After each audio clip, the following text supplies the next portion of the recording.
Praise the Lord. Thank you, Jesus. Hallelujah. Good morning, my dear brothers and sisters in Christ. Welcome back to JCILM School, the School of the Holy Spirit, and teaching for Canada class. So, good morning, CJ. Good morning, Sister CR. Good morning, Director, and good evening, Dr. Elizabeth and Sister Soma. So, welcome back.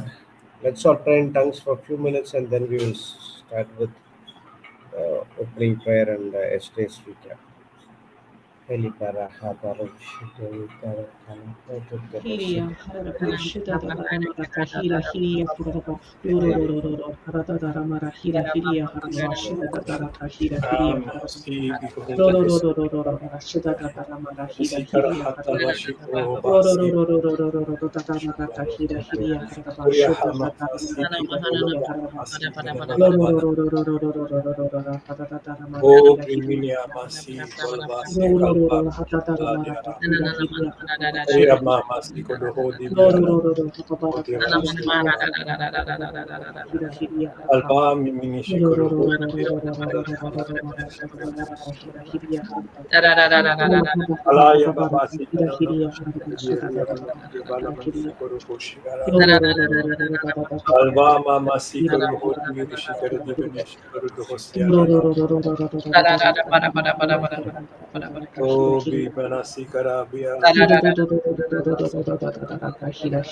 Oh, Yeshua Kamati, Minishiko, Waha Mahakari, be Allo, Minishiko, Hori, Maharata, Manashiko, Hori, be Arabalasiana. Okay, Arama Halwa, Babi, Bufosh, Radirala, Missiki, Oyala Bas, Yoro, Bish, Yala Manas, Kol, Biaramanas. Alvo Bahar, Oya Harwa, Vai, Babosti, Biaramana Kala, Shikol, Biarama. Allo Masti, Oya Bahar, Biala, Roski, Radialama. Alma Masti, Bar, Kroshi, Divasti, Alama. Karamana, Kalwa, Diara, Manishikari, Abala, Diamana. Wabas mini manas nikolo bihala de manishiko karadi.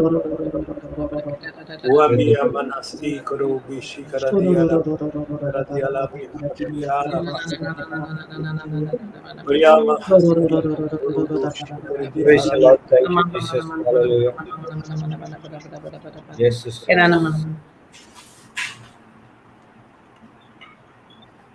Praise God. Thank you, Jesus. In the name of the Father, the Son, and the Holy Spirit. Amen. Praise God. Thank you, Jesus.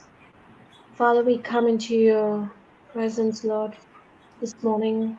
We praise you. We thank you that we have come here with joyful hearts, Lord, in your holy presence to worship you in spirit and truth. We worship you, Lord, and you are the only reason, Lord, that we live is to worship and glorify you and you only. Thank you, Jesus. Holy Spirit, we thank you that you are in our midst this morning. And we are here every day, Lord, as we receive a taste of heaven at your altar this session through your written word. Today it is written on high, Lord, that we are coming out. We are coming out of all that problem, that challenge, those mountains is removed by the power of God. The mountains are they just slip away into the sea of forgetfulness, Father. All those who have come in this morning with burdens, worry, anxiety, we cast them all out into the sea for them to never come back into our lives ever again in the name of Jesus. Thank you, Jesus. And as we are learning, Lord, help us to not be governed by our senses and the seen realm, but to keep calling and visualizing the unseen till it becomes seen through your word. Thank you, Lord, for your truths that they are planted and rooted in our hearts, Lord. And these truths, Lord, now have set us free. Hallelujah. Thank you, Jesus. Thank you, Lord. Now that we seek you, it is the relationship, the intimate one that we desire of you, Lord. You are our heart's desire, and we long only for you, Lord, to be with you. Thank you, Jesus.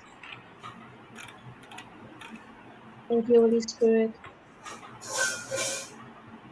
that you are in charge of this session. You guide us and lead us this morning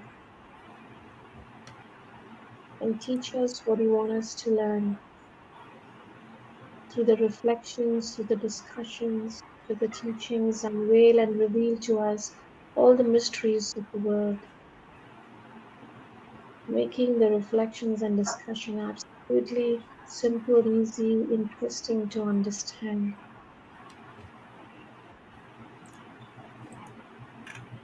Thank you, Lord. Our goal, Lord, in life is to seek you, Lord. You have demonstrated such love for us that we cannot measure it to anything, Lord. Teach us how to walk in this life with a hunger and a thirst for you, that our heart beats for you and only you. We receive you, Father, as our Lord and Savior, Jesus Christ. We are absolutely so grateful, Lord, to everything that you do for us.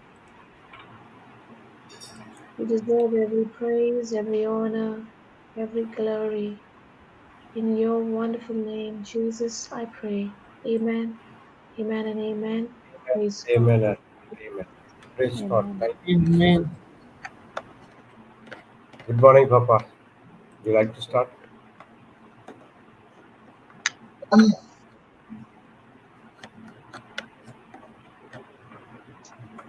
Bobby. Somebody can start for 5 10 minutes. Okay. Something out of Okay, Papa. Praise God. Thank you. Yes, Doctor.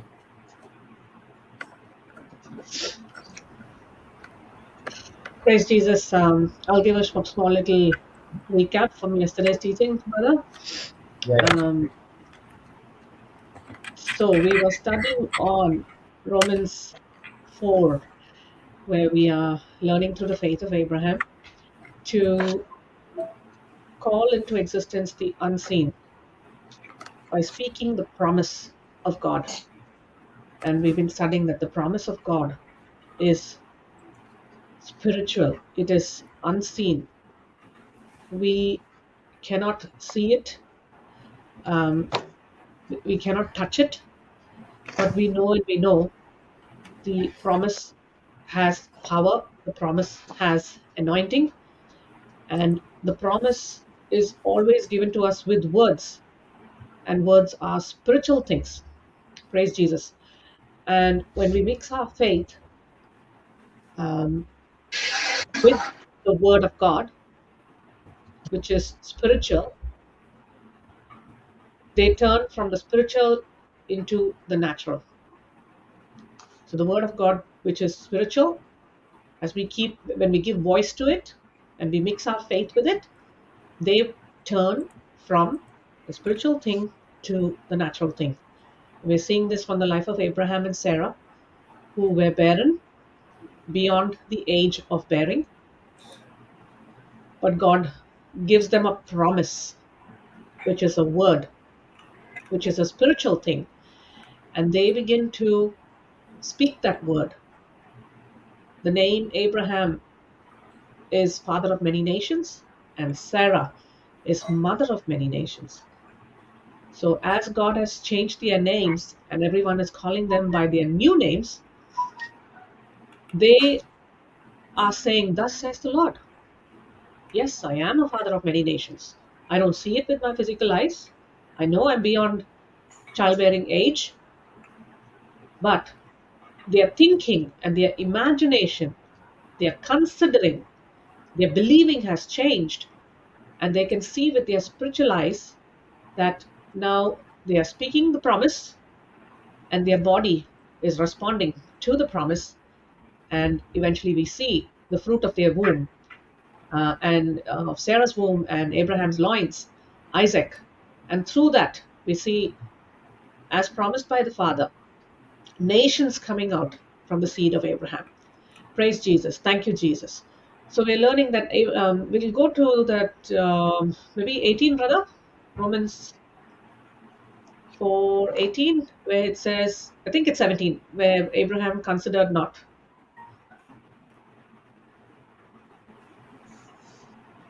Thank you, Jesus. Let's read, brother.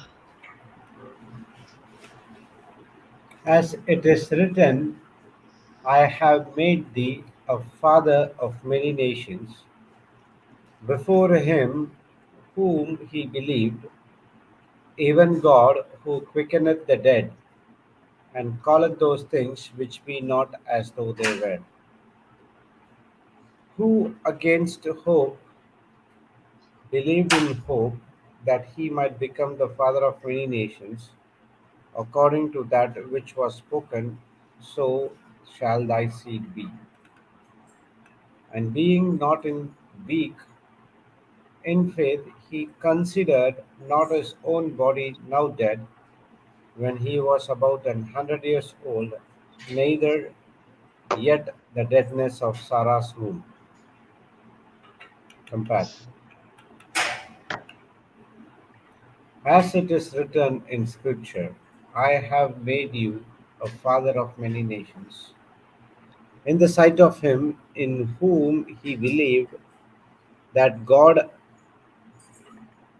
the, in whom he believed that is God who gives life to the dead and calls the being that which does not exist.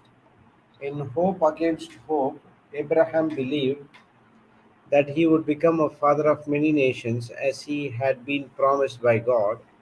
So numberless shall be your descendants be. Without considering, without become weak in faith, he considered his own body now as good as dead for producing children, since he was about 100 years old, and he considered the deadness of Sarah's womb.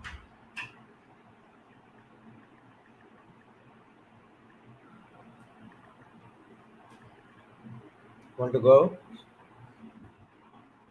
Read 20 also, brother. Sorry, I was mute. But he did not doubt or waver in unbelief concerning the promises of God, but he grew strong and empowered by faith, giving glory to God. Praise Jesus. Thank you, Jesus. This is as simple as it gets, beloveds. Thank you, Jesus. The faith of Abraham here is so profound, where he's not considering his physical body, not considering his age, not considering the deadness in his wife's womb, but without a doubt, he's considering the promise of God, and he grew strong. So we can learn from here that Abraham grew strong by considering God's promise, and that promise was empowered. He was empowered in his faith, and all the while he was giving God glory. Praise Jesus. So Papa was giving us the example yesterday of the electric wire. So when we touch the electric wire, we cannot see the current that is passing through that. There is something called an insulation, which is like the plasticky, rubbery kind of thing on the wire on the external side, which protects the metal, the copper, I believe. And then when the switch is plugged in, when the plug is plugged into the socket and the switch is turned on, You know there is power running through it. You cannot see it with your physical eyes. But when you turn the switch on, you know what you cannot see with your physical eyes running inside the wire is still giving power to the bulb, the fan, the AC, or whatever the gadget that you're using. And so it is with God's words, God's promise. God's word, when it is spoken with faith, it is likened to electric power, where God's word is flowing through the words that are coming out of our mouth. And when we connect to God's word and have this power coming, the power and the promise of God coming out of our mouth, the promise of God, which is so power packed, is bringing to pass the things that are not as though they are. And the perfect example, as we shared yesterday, is we can see from the from creation, God is not looking at the void, the darkness, and saying, "Oh no, there's darkness," but He Himself is switching on His imagination, and He's speaking words and saying, "Let there be light." So when current passes through the wires, all our gadgets are working, and when you turn it off, it stops. Your mobile phone will stop charging, but when you turn the switch on, it starts charging again. So in the same way, when we are constantly speaking God's promises, we are charged, we are powerful, we are anointed, we are backed up by that promise. Praise Jesus. Thank you, Jesus. And we had a small little talk on motivational talk, and how there's so much of motivational talk out there, and it's very, very temporary. It might touch your mind. You might feel excited and you might say, "Oh, wow, that's great. That's really a profound, very powerful. Wow, genius, whoever's come up with it." But that motivational talk is only going to touch your mind. It will never touch your heart. The only thing that can touch your heart is God's word. God's word is what keeps us in continuous joy, continuous moments of praise and thanksgiving. Thank you, Jesus. Thank you, Jesus, for the word of God, the promise of God, which is so power packed. Thank you, Jesus. It is loaded with power.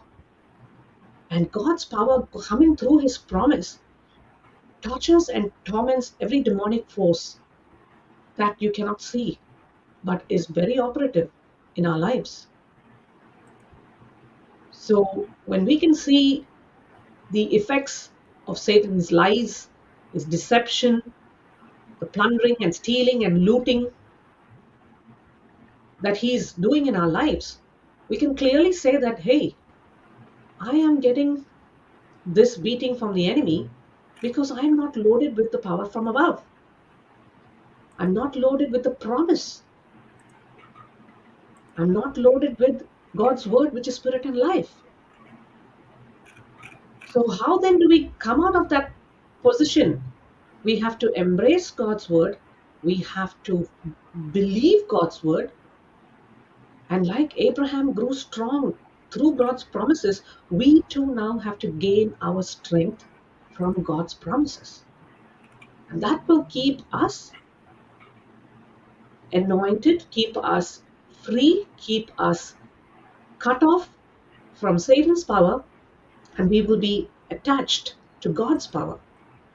So just as God's word is spiritual, God's promise is spiritual and it is filled with power, so also demonic forces around us cannot be seen and they are filled with power.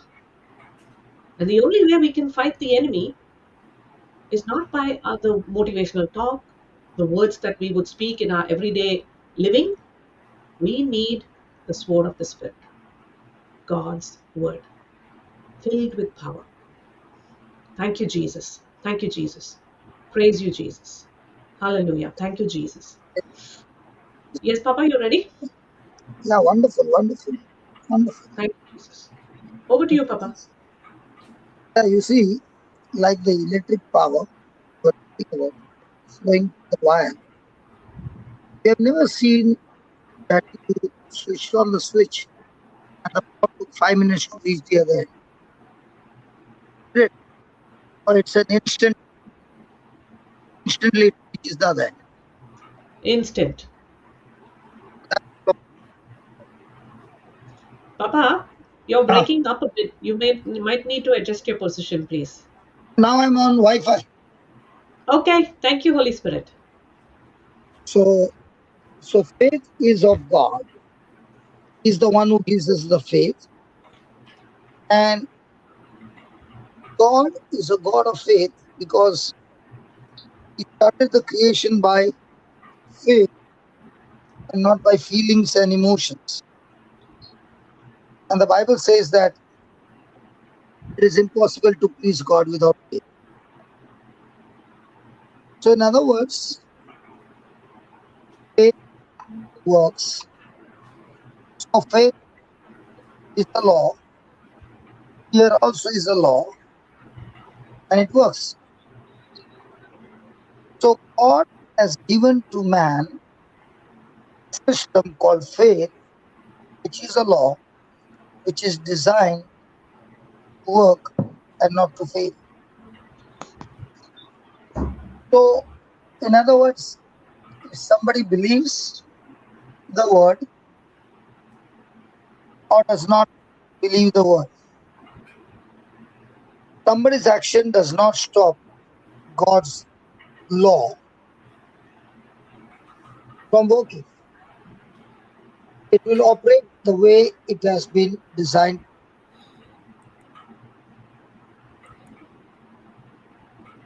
Now, for example, some people have faith to believe, some people have unbelief that stops them from believing. So, can unbelief make the faith of God without effect? Not at all. No. Whether you believe or not, God's law operates the same. So, faith comes by hearing, and hearing by the word of God. That means faith comes from the word of God, which is a seed, and it's not a natural seed, it's a spiritual seed, and therefore it is supernatural. And because it comes from the word of God, and the word never fails, so that means the faith of God does not fail. The faith of God, which comes from the word of God, is an incorruptible seed. So now we can compare the natural seed also can be a good seed, but it can fail. But a spirit filled seed or the spiritual seed or the word of God is an incorruptible seed, it never fails. Now, why is it that I've been speaking God's word, I've been believing God's word, I have been listening to God's word? Why did it fail? Many times people feel that they believe,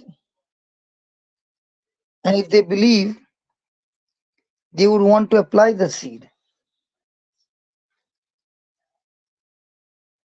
Because when you believe, there is confidence. When there is unbelief, there is doubt and fear. So you see, in the case of Abraham, he could have got weakened in faith, or his faith would have failed if he would consider his own body. The Bible says he did not consider his own body, even though the body would have said, "You are as good as dead." But he considered the word of God, that God who gave him the word is able to do it. He has the ability to do the supernatural. So I can have faith, but if I fail to apply the faith that I'm believing in, then it shall not produce anything. So true faith is a supernatural seed,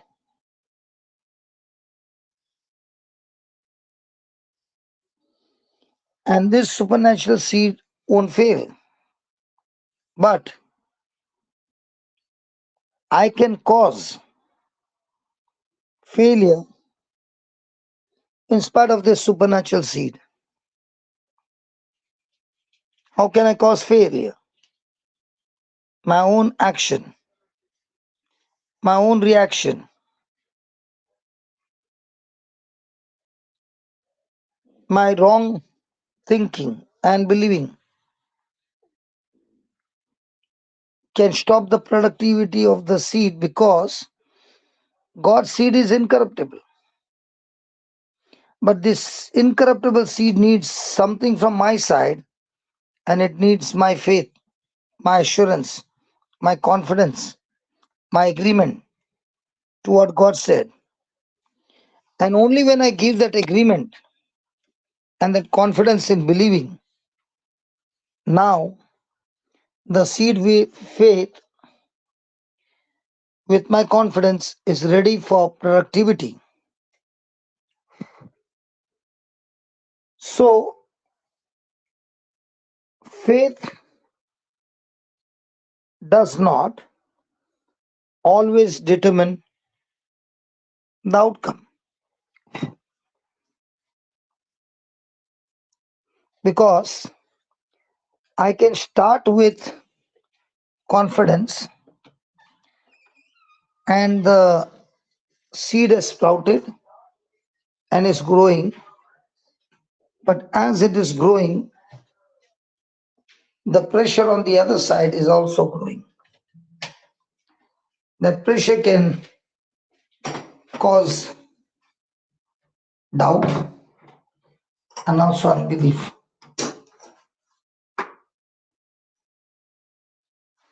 So it's going to take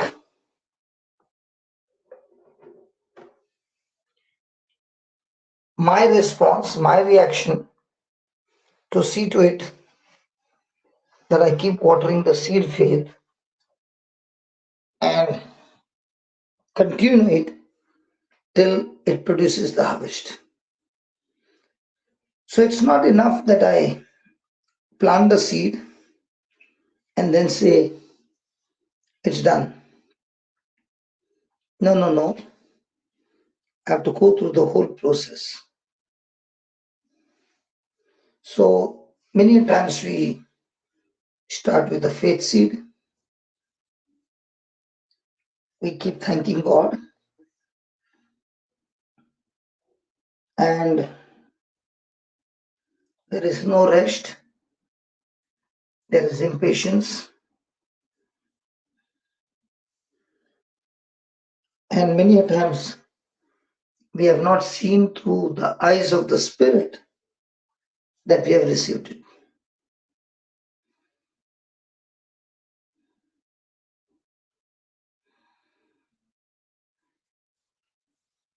Praise God. One of that powerful truth is that is in 2 Corinthians 4:13. It says, we having the same spirit of faith.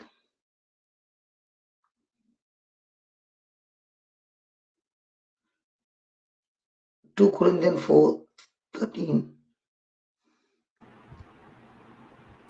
We having the same spirit of faith, according as it is written, I believed, therefore I have spoken. We also believe and therefore speak. Compare. Yet we have the same spirit of faith as he had, who wrote in Scripture, I believed, therefore I spoke. We also believe, therefore we also speak. So when speaking is going on daily, how many of our words align with God's word?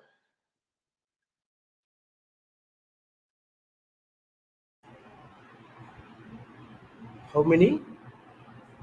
How many of the words spoken out of our mouth align with God's word?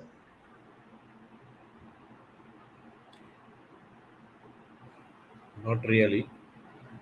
Most of the And, words are and, not if aligned. it, and if it is not really, then did you speak with the same spirit of faith or did you speak with the same spirit of facts?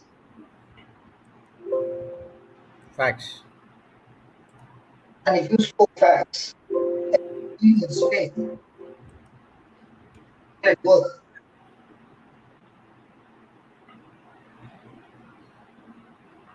No, When you go to the restaurant and they give you a menu card, do they give you the menu card of the same restaurant, or do you pull out a menu card from some other restaurant and you show him and you say, "Sir, it is." No, that same restaurant.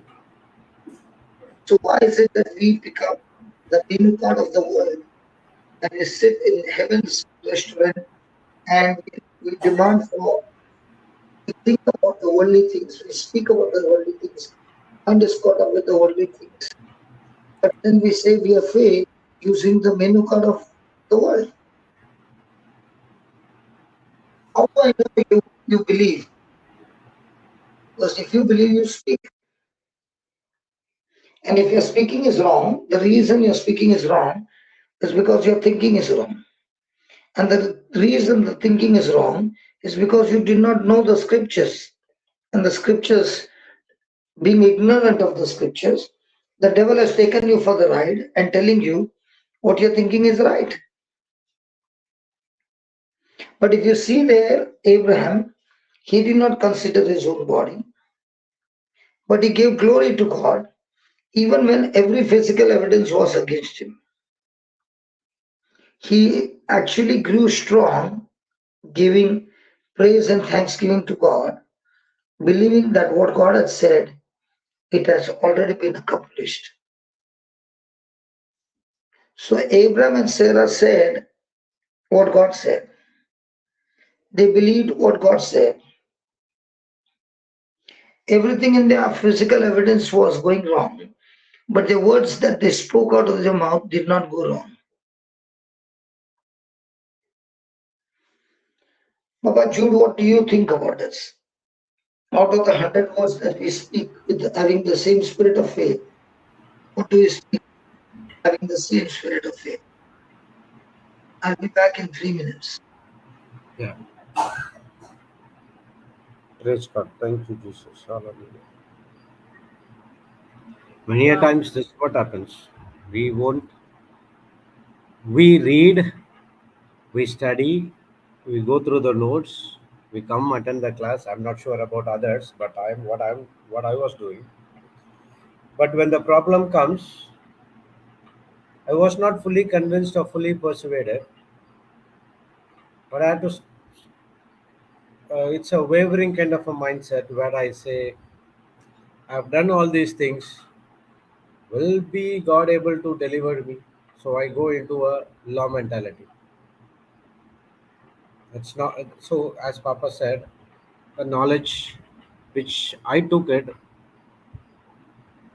instead of getting the word like Abraham, no matter what are the circumstances, he did not consider the circumstances but consider only the promises of God. That's the reason he does not grow weak in faith. But whereas even though the promises I confessed, I studied, but still the circumstances took complete control. That's the reason I could not able to believe what God has promised. Everything is same. The spirit is same, faith is same, but the believing is different because what my thinking is contradicts to what God is thinking about me. Praise God. Thank you, Jesus. Hallelujah. Can I say another thing? Huh? Can I say something? Yeah, yeah, yeah. When we were small, there was nobody who had a doubt whether you're a boy or a girl. Yes. But now, even though there is physical evidence, People have been taught that you can have physical evidence, but you can still be of a different sex. Now, what knowledge they have been getting, which is totally corrupted and making them believe the lie of the devil? Isn't it happening in today's world? Yes, Yes, Papa. Sadly. correct. When we were small, nobody ever had even the thought that this is possible, because the world is corrupting it with the knowledge, and so many corrupted knowledge is raising up a, a whole group of people who are willing to believe the lies of the devil. Hmm. Yes, Yes, And definitely. therefore, there is this wrong knowledge that is causing so much of chaos and problems.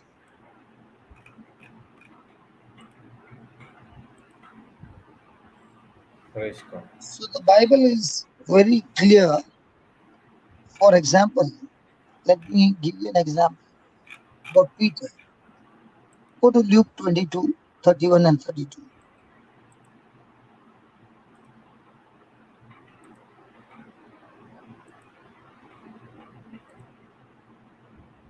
Luke 22:31. Yeah.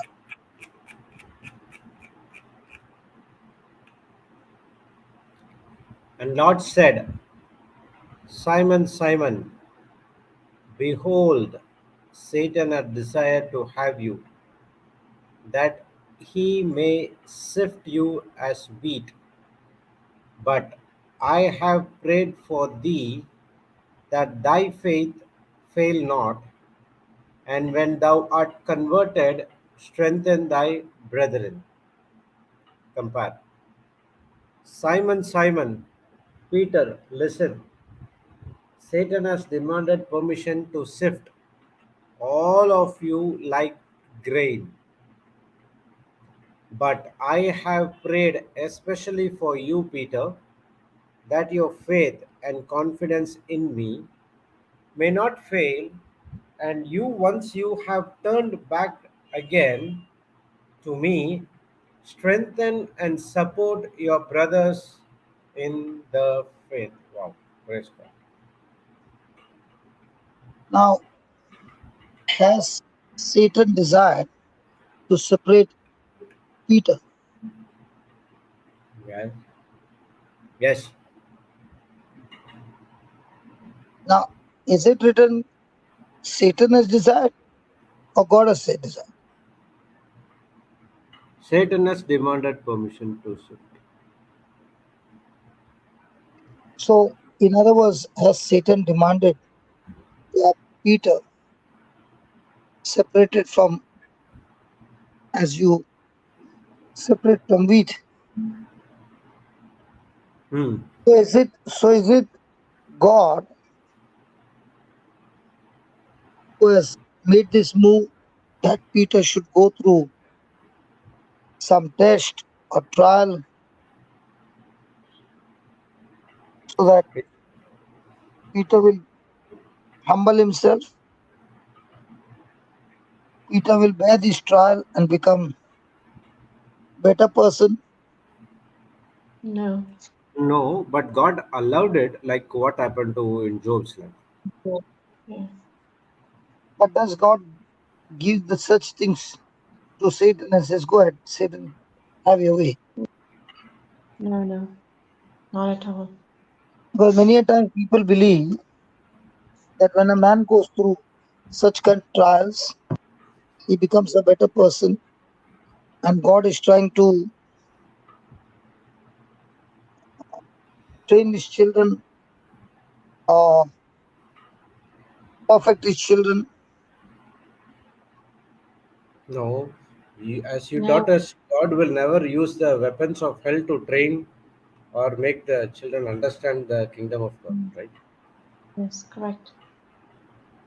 So, if a person believes that this is God's will, Ah, okay, okay. Thinking And is wrong. God is the one who's teaching me all these things through these trials.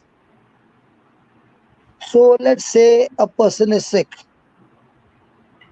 and is saying, God is trying to perfect me, He is trying to make me strong, and it is God who has put me in this position so that I become more and more powerful. No, Now, Never, never, is, no. never. is this the right thinking, or is it the lies of the devil? Lie of the Lies. devil. Bits from the hell. So if the person thinks that this is the truth, he- and he starts believing the devil's lie, that it is God that is putting you through these trials and tests.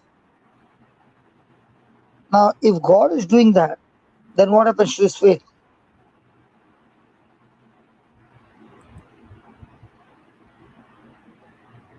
What happened? Just Will he have the faith to fight then? no.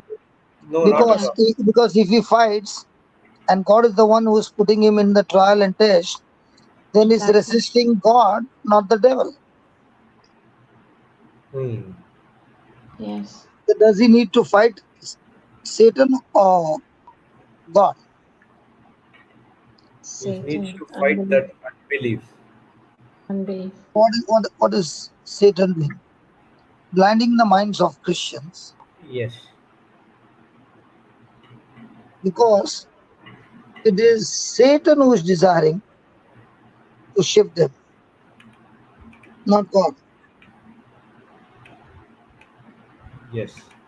So now when the King James Version says, sorry, the book of James says, count it all joy when you fall into Various diverse types. temptation.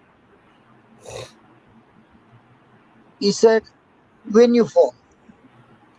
But at the Right. same time, he says, when you walk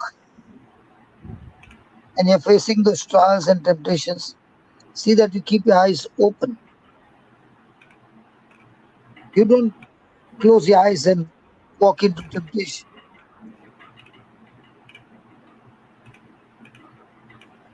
To keep your eyes open, be vigilant. Now, is it possible that a person knows what he's thinking is wrong? He knows it. And still with open eyes, can he still walk into the temptation? Yeah, possible. Yes. That's what happened to me. Now, when a person is going through a trial, is the Bible saying the trial of your faith or the testing of your faith will perfect you? Testing of your faith. Yeah, testing of your trial of your faith or your testing of Hmm. your faith will perfect you. Can you put that there so that we can watch and answer that question? James 1 verse 2.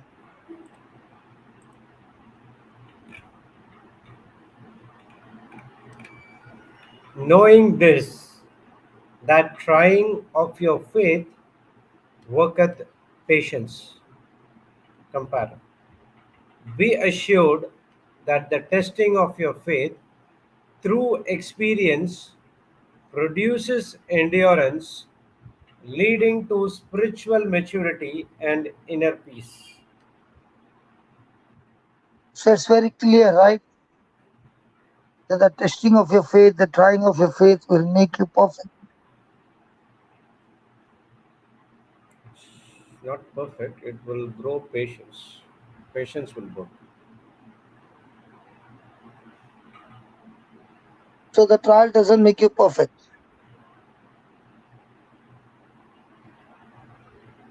100 mark question. Okay. Huh? No, the trial. No, the faith make it patience, right? Only your faith. It's not your trial. Baba, yeah, okay. Did he say you will be tested or your faith will be tested? Faith will be tested. Correct. Yes. Won't your faith, when it is tested, make you perfect person? Yes. What about two Christinas in the class? Faith was. Tricky question. So I'm just That's what I said. 100 mark question. it's tricky. Sorry, 100 mark Tricky. question. 100%. It's a tricky question. Praise God. You can't pass away by saying this is a tricky question. This question, even if I don't give, the devil is anyway giving you. No, So you no, can't faith tell the will. devil it is a tricky question, huh? Papa, faith will In not. other words, you're trying to say I'm devil or what? No, Baba. Faith will not be. Faith will not make us perfect. Faith will make us to practice patience. But it's in verse 4. When we practice that patience, automatically it leads to perfect and completely developed in faith. He Good. says that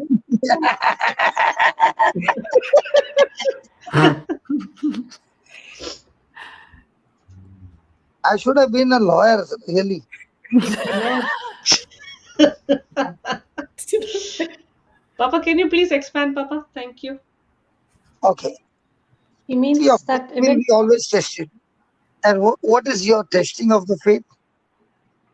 The testing of your faith is that because you have the promise of God, you have the joy of God. The joy of your God, the joy of the Lord is your strength. So the joy takes you to the next session, the next level is faith.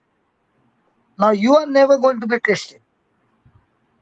But the seed that gave you joy will be surely tested. Yes.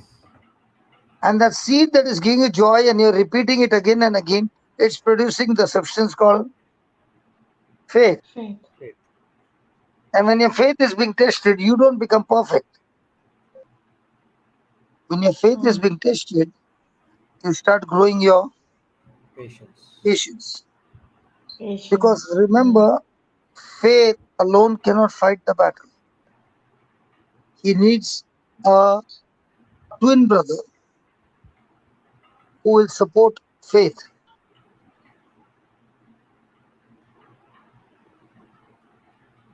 Praise Are you? God. Yes, A yes. person cannot say, I got faith, but I don't have patience.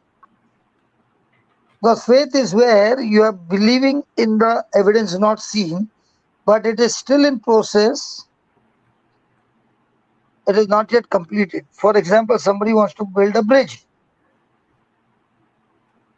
So they put work in progress. Sorry for the inconvenience. Have you seen that?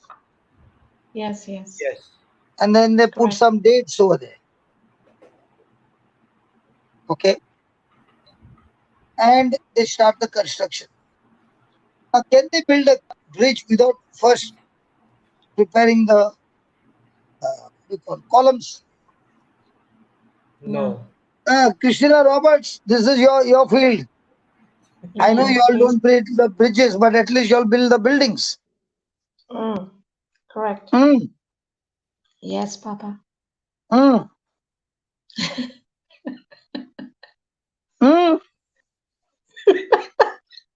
Yes, Papa. Correct. So can you build a building with a brick wall without the columns? No, not at all. What happens? It will collapse. Why do you say it to collapse? Because it needs that foundation. It needs what? Support. Support. No, it needs a foundation. It needs. No, foundation is there. Foundation is not a problem. Foundation is there. And you're making a brick wall. So will it stand? No, it won't stand. Why it won't stand?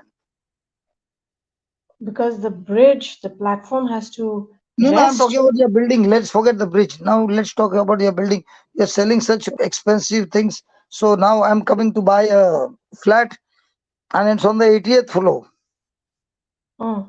Okay. So can you build a building on bricks? Can you build a building on bricks? Yeah.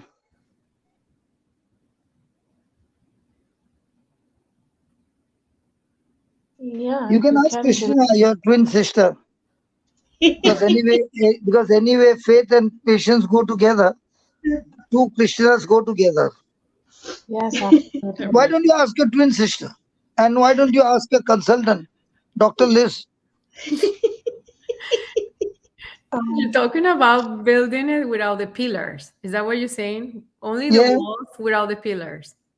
yeah, It'll come without down. the pillars. If there's But only walls without the pillar, even a small hand can shake the wall. not at all. But the But pillars are no, made in certain distance, Mm. which takes the whole load.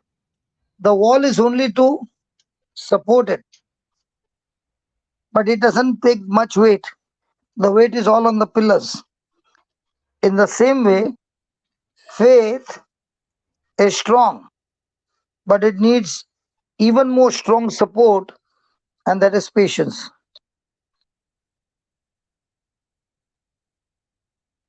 correct.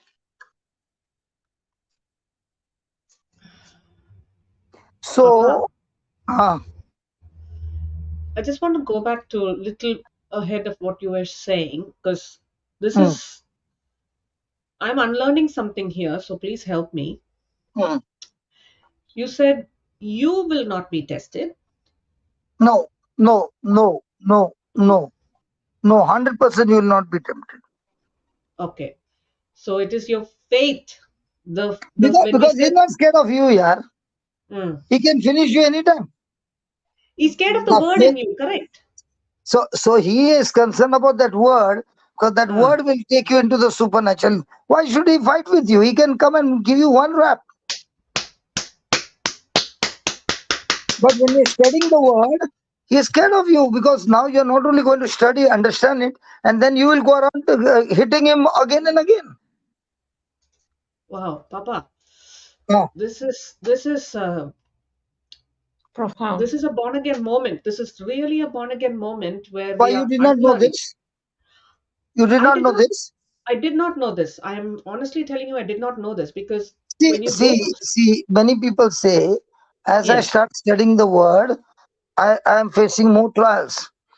yeah, Obviously, you're going to face more trials because you are now planting the supernatural into your system and you're learning to fire. So, before you can assemble and do the first firing, he has to break your confidence. uh-huh. If it doesn't break your confidence, you will be knowing how the system works. He Mm, has to come and confuse you, yeah. mm, So your Because faith he will is, always be tested. You are never tested because he. Why should a devil come at once when the word is preached? Why he doesn't come all the time? mm, right. Because he knows if this person understands, then he begins to realize all this time I was in error, and that's why I've been going through all this hammering. But now that he understands, he says, "Okay, now let me undo all that I'd learned and start learning this." And the first shot, bang, it hits. Like I'll Correct. give you an example. mm, Last evening we had a meeting and there was mm, this young lady who delivered the baby, mm, and when the baby was 3 months in the womb, mm, the doctor said the baby is not growing and you will have Down syndrome, and the baby will be a miniature baby. Okay, so you'll have a lot of complications. Now the same girl, the mother would tell her to study the scriptures. She was not interested. Now, mm, when she got the news that her baby's condition is this, she started crying. She called her mommy and daddy And the daddy said, don't worry, we don't accept what all that the doctor says, we cancel it. But the daddy did not give her why or any scripture to fight with. She came home and the mother sat with her and explained to her scriptures, typed it all on a sheet of paper, gave it to the baby, and said, we'll do it every day. So the daughter began to study the word, what she was not studying before. Why do you think now she's studying the word? Why she was not studying before? I asked her that question.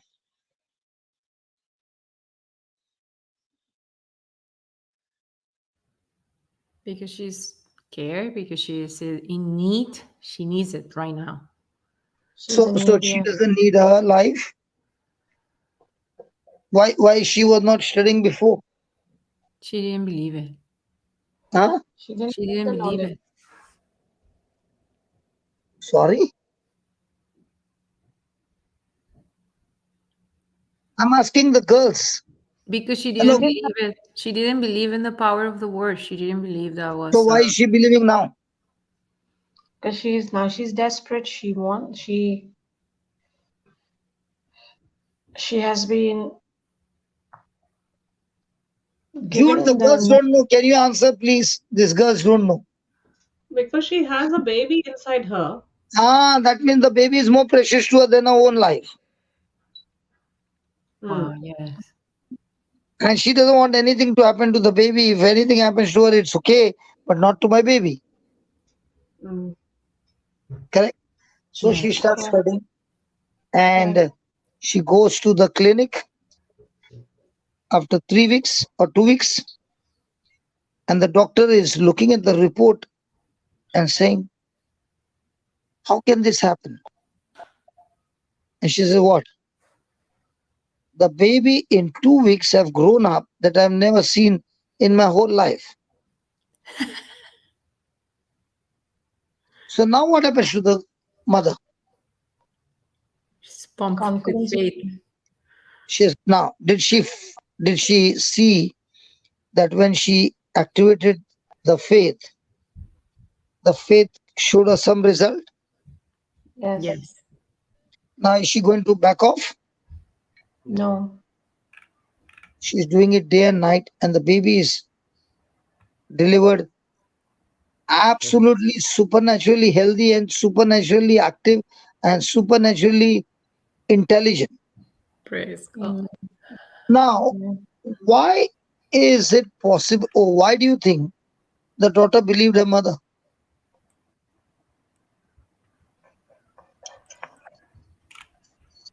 Because of Mama has experience. Wow. The mama was suffering from 2003 with arthritis. 16 years she has traveled to many retreat centers, and she would believe that this time is going to be my turn to get my healing. And she went and she went and she went and she would cry to God and say, God, please have mercy on me. I can't handle it. Even she could not hug her daughter. She had arthritis all over her body. The husband would have to lift her from the bed and take her to the toilet. She just could not move her hands and legs. All the joints were in pain. Now she comes for one of our retreats and she listens to the word. And after the teaching is over, I tell anybody who wants some healing, please come. And she in 16 years she has never stood. But that day as she was hearing, the faith began to rise up because she got an understanding of the word and she stood up. And I told her, now you got to talk to that infirmity. And she spoke and all the pain was gone. Now Wow. when the pain was gone, she was so happy.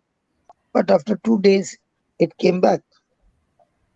So Mm. she by now has started listening to the YouTube.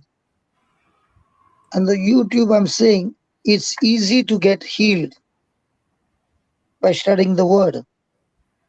But much more than that, I need to learn the word to keep my healing. But the devil is not going to keep quiet. He's going to come with more intensity, more force to take back the health. Wow. Correct. Yes. Okay? So you have to fight back. And she began to fight back. By now, she learned that she has to speak to the mountain. So she has to speak to that sickness. And she began to do it forcefully. And she saw that the pain was gone. Again, after a few days, it came back again. So now she was getting the practice that her faith was being tested, and she was going on practicing it. So on one side, faith began to grow, and on the other side, patience supported that faith to grow as well. And as it began to grow, she began to win battles after battles. And that's why this time when the daughter had this issue, she did not share this issue with any person in the group. She's extremely close to Brother Xavier's wife. She never said. The child was born, the baptism is over. Now, when I'm coming to Adelaide, she told Xavier's wife, Rosemary, when my brother comes, I want to share this testimony. And that's the time she tells. Why is she not asking everybody to pray for her or for her daughter? Because if I'm asking somebody to pray and that person is speaking fear, that person is speaking facts, that person whom you ask to pray is complicating the matters even more. Yes. She knows she herself can do the job. That's why she's teaching her daughter, we both can do the job, no problem. So she's speaking of faith.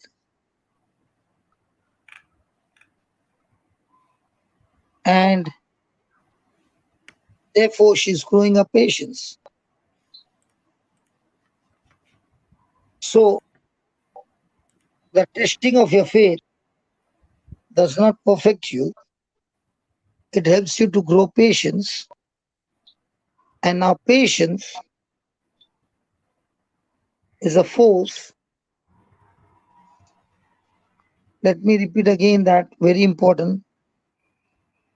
Patience is a force that causes you to be constant, consistent, holding the same confession, the same attitude throughout the trial that Satan has brought against you. Again and again, again. Patience is that force that when your faith is going through the test, patience will be constantly, consistently helping you to hold to the same confession, same belief throughout the trial. Satan wants you to be restless, open your mouth, and start speaking unwanted things. Praise God. Praise God. Thank you, Jesus. So, Wow, wow, wow, wow. praise God. Praise Jesus, praise Jesus. So, Thank you. patience will keep your faith to be constant and consistent. Amen. And that's why patience, as it grows, it brings maturity. Christian maturity is not how much faith you have. Christian maturity is how much patience were you holding on without opening your mouth and speaking unwanted things.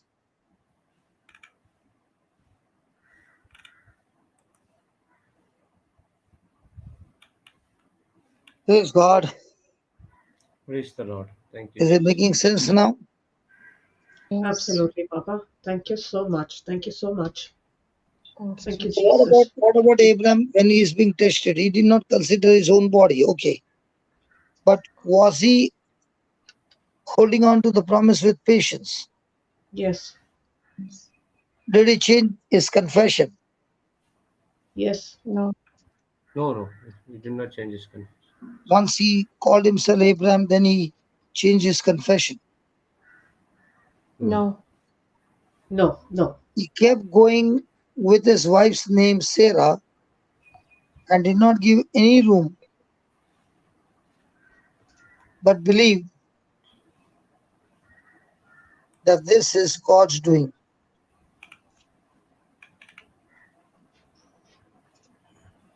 Praise God. Praise the Praise Lord. God. Praise the Lord. Thank So you, Jesus. only when patience has a perfect work, then you may be perfect. An example was Jesus in full patience when he went to the cross. Yes. Yes. Was Jesus in impatience because Judas betrayed him? No. No. So how can Jesus still be cool when Judas has betrayed him?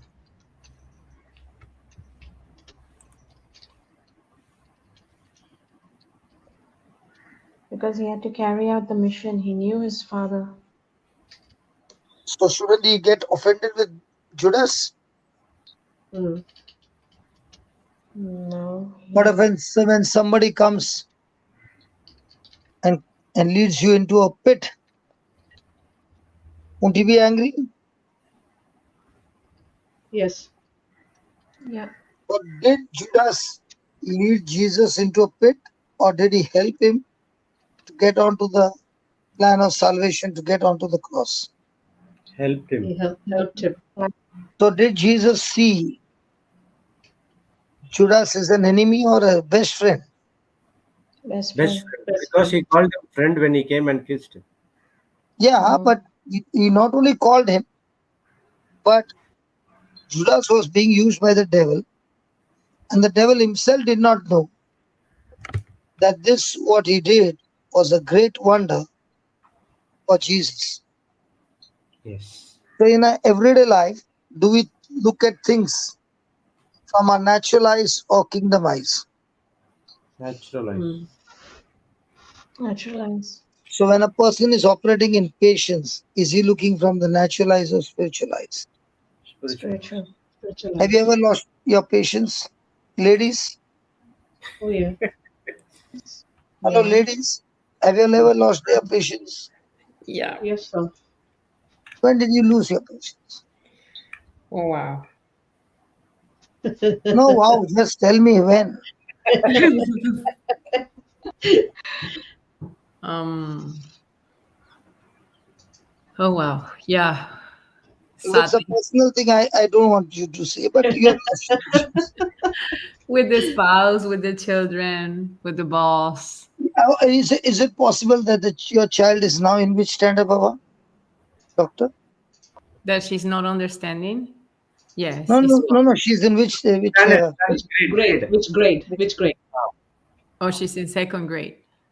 for second grade exam, you are treating her as if she's going to pass a university. Mm. Yeah, I done that. Yeah. So And that. you put so much of pressure. Poor girl is thinking, if in second grade mom is putting this pressure, what happens when I reach 10th?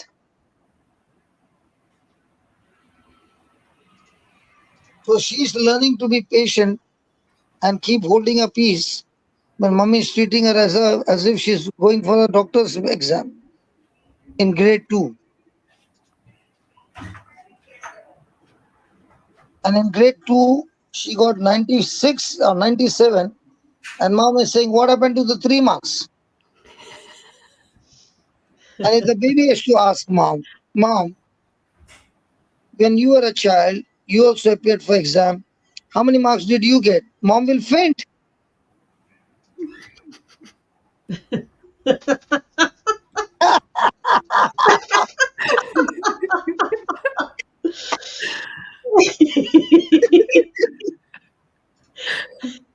Thank God they don't ask that question. Oh,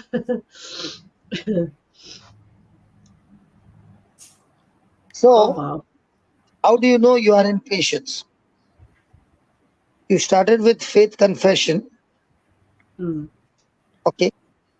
mm, And in the trial, you started now, your confession of faith declaration. mm, And now things are getting a little hot and hot and hot. mm.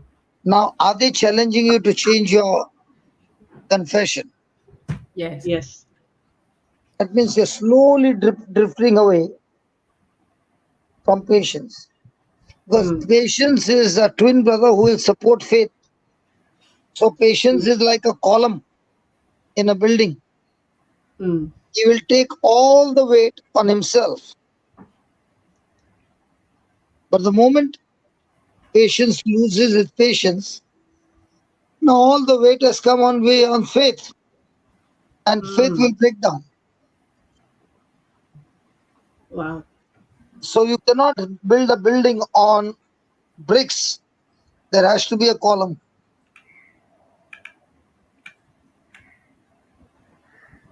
So, Papa, Yeah, tell me.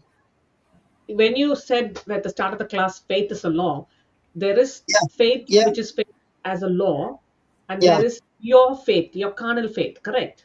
yes, So, faith as a law is incorruptible. It's like the seed, it's incorruptible. yes, yes, yes, yes. And God's word never fails. Absolutely.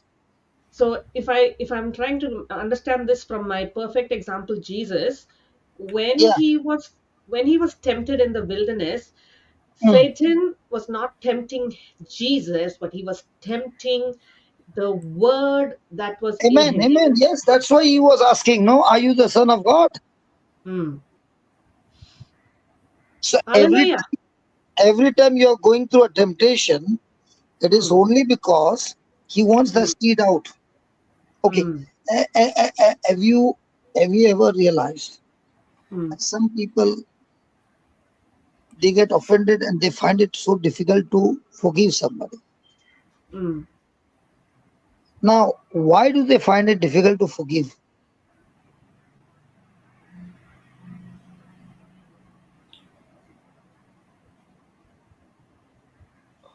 Because they've been hurt, Yeah. and that hurt is very deep. Because they do not have a seed called forgiveness. Hmm. Hmm. And that's Okay. why the seed of unforgiveness is in them. And unforgiveness seed is growing and growing and growing in them. Hmm. And that unforgiveness seed will say, it's not my mistake, it's their mistake. Look what they've done to me. Hmm. But the moment the seed of forgiveness comes in, Hmm. then the person realizes it's not them, it's me who is the main culprit and I need to change. Oh yeah, yeah. Amen. Yes. So this mama said the same thing. All this time I was thinking, my husband needs to change, my children needs to change. I'm the only good person who is praying. None of them are praying. But as she began to understand the word, she realized she has got so much of kachara that she needs to change. Hmm. And once she realized that, she would not open a mouth and confess anything other than the word of God. Hmm. Praise God. So now she began to realize, for me to win, I have to first see to it that I grow patience. I'm not interested in getting a miracle. I'm interested in growing patience. Why? Because when patience grows, patience will help me to perfect my things. Patience will help me to mature into a perfect being, entire being. And the more and more patience is working, I will lack nothing. So, understanding the scripture, growing patience Would not it be a super bumper crop? Absolutely. So Satan wants to destroy everyone. Hmm. And he's looking out for ways how he can do that. Hmm. So remember, Satan first of all wants to steal, kill, and destroy. Hmm. What does he want to steal? The seed that is planted inside of you that will produce faith. Hmm. Once he is able to steal, then he will kill. He will kill what? Your testimony. Hmm. Dreams. And once he has done that, then he will destroy. Destroy what? Your Your health. hope. Hmm.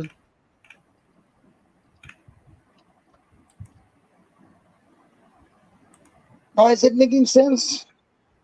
Absolutely, Papa. Thank you. Thank you for spelling it out so clearly. Thank you. Thank you, Holy Spirit. So if I have the seed, I will be tested. Hmm. And the test is only to uproot that seed. And once you come to know that Satan is putting pressure on the seed, you'll quickly call the twin brother. His name is Patience and say, come on, Patience, come and help me to remain constant, consistent, same attitude, same words, same, day and night, same, irrespective of what is happening around me. Now, with this patience, I've not opened my mouth and aborted my dream or my miracle, but with my same mouth, I'm calling things that be not as though they were, because now patience is helping me to grow into perfection.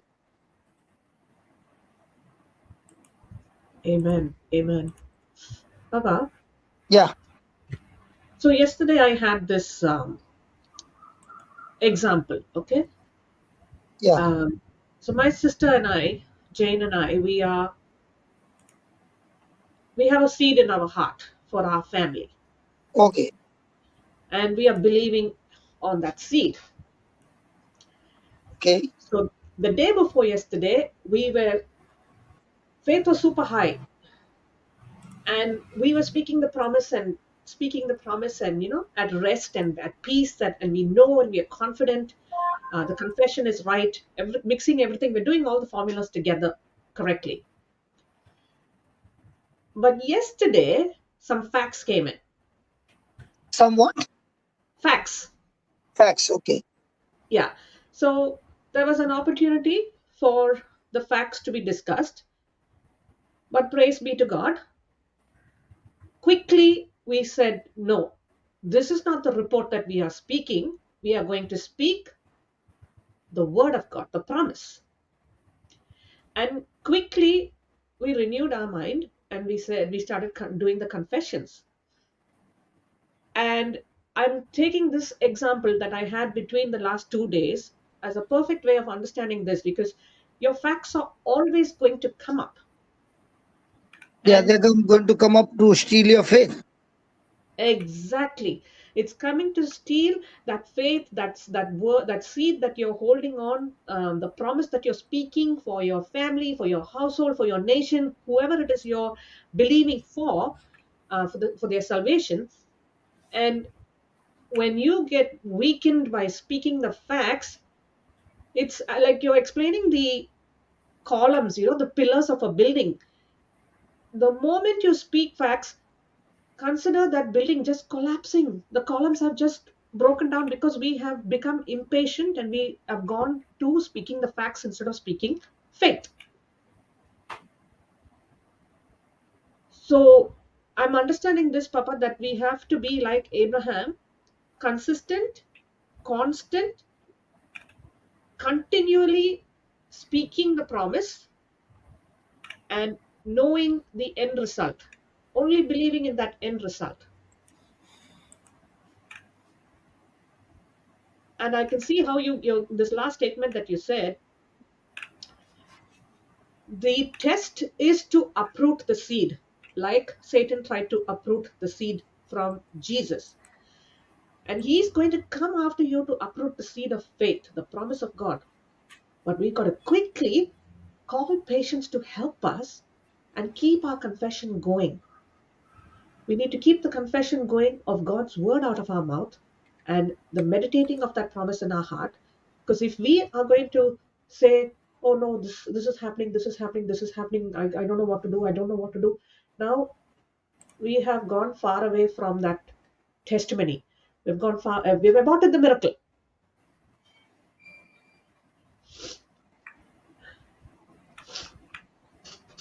Thank you, Jesus. Thank you, Jesus. Thank you, We Jesus. uprooted, correct, Tina? We uprooted the Yes, seed. yes. And mind you, the important thing for us to also understand here is the seed is incorruptible. The seed will do what it is meant to do. But it's all coming back to the condition of my heart and the focus of my mouth. Where is the condition of my heart, and what are the words coming out of my mouth? So it is like this three-way match. I've got the seed, the promise of God, which is incorruptible. It has to be in my heart and be confessed out of my mouth, where I'm believing in my heart and confessing out of my mouth. And when there is the three-way match, and I am pressing on in it continuously, no matter what the facts are, and also knowing now that when you get those facts in between, Satan is not testing you or me. He's after the seed. If he has taken the seed out, oh wow, how profound is this? Satan is looking out for the way to destroy people. That is his profile: kill, steal, destroy. He wants to steal, kill, and destroy the seed that is in us. He's not after you and me. He's after the seed that is in us, the promise of God that is in us. When he destroys that promise that is in us, physically he cannot destroy that promise, but he works on taking it out of our heart soil.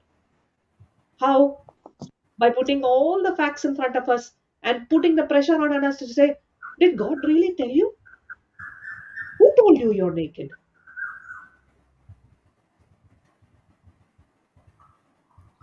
I am really excited, supernaturally excited about this class, because there was something that I have unlearned today. That Mm. what I'm going through is the testing of my faith, the testing of my self. So the testing of our faith does not perfect us, but it helps us grow in patience. And patience is the force. Let's keep this picture in our mind. Patience is a pillar, it's a column,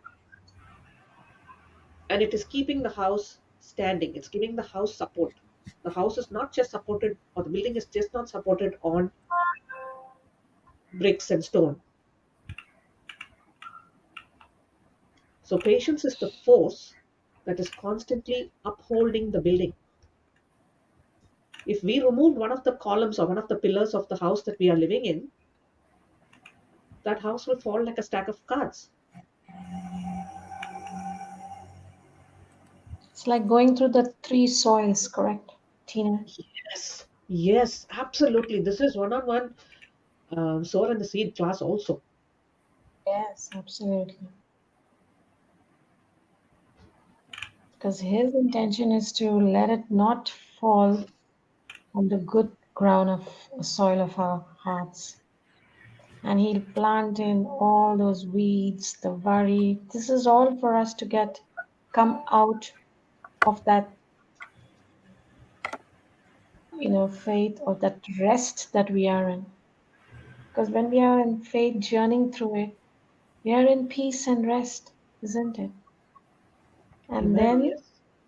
yes, and then the pressure comes in. He'll come with from all sides. The doors we have sealed the doors. That's why it says he's prowling now, like a roaring lion, where he can come through. Which door, which portal that we are, gateway we've kept open, where he'll come in now, and now he'll pour the wrong seed. The it says that when we are sleeping, also how important it is for us to be vigilant. We have to be very vigilant and diligent. And so keep the confession of faith constantly on through the same belief throughout the trial, because He wants us to speak things, the unwanted things, which will now abort the whole process, correct? Yeah. I mean, when I say I'm unlearning something here in today's class, I am really unlearning something because there has been. No, no, Uh, no. What you unlearn? What is that you have unlearned now? so okay, so for when Papa says God does not permit trials, so when we come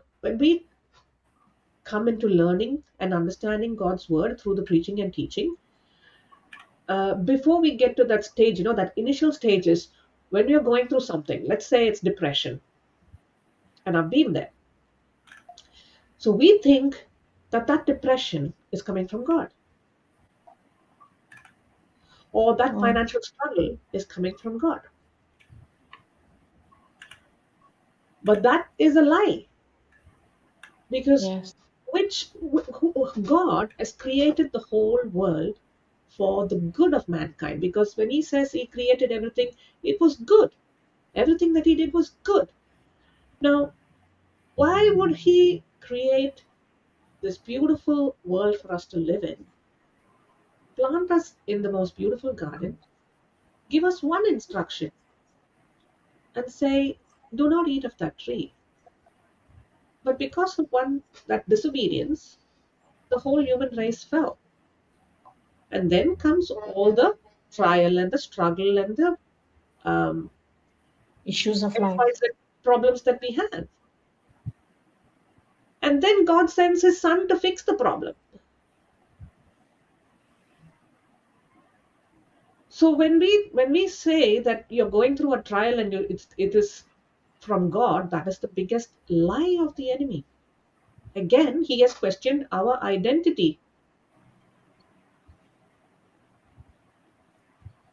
So when we go through a trial, it is not God who's doing this trial, giving us the trial for us to be perfected. So let me make it little, water it down a little bit, Christina. Now, Okay. all these months I was having, yay, free away from all these colds and sneezing and nasal drips. Doctor, please jump in with the medical terms if you need to, please. And you all have heard how I have sounded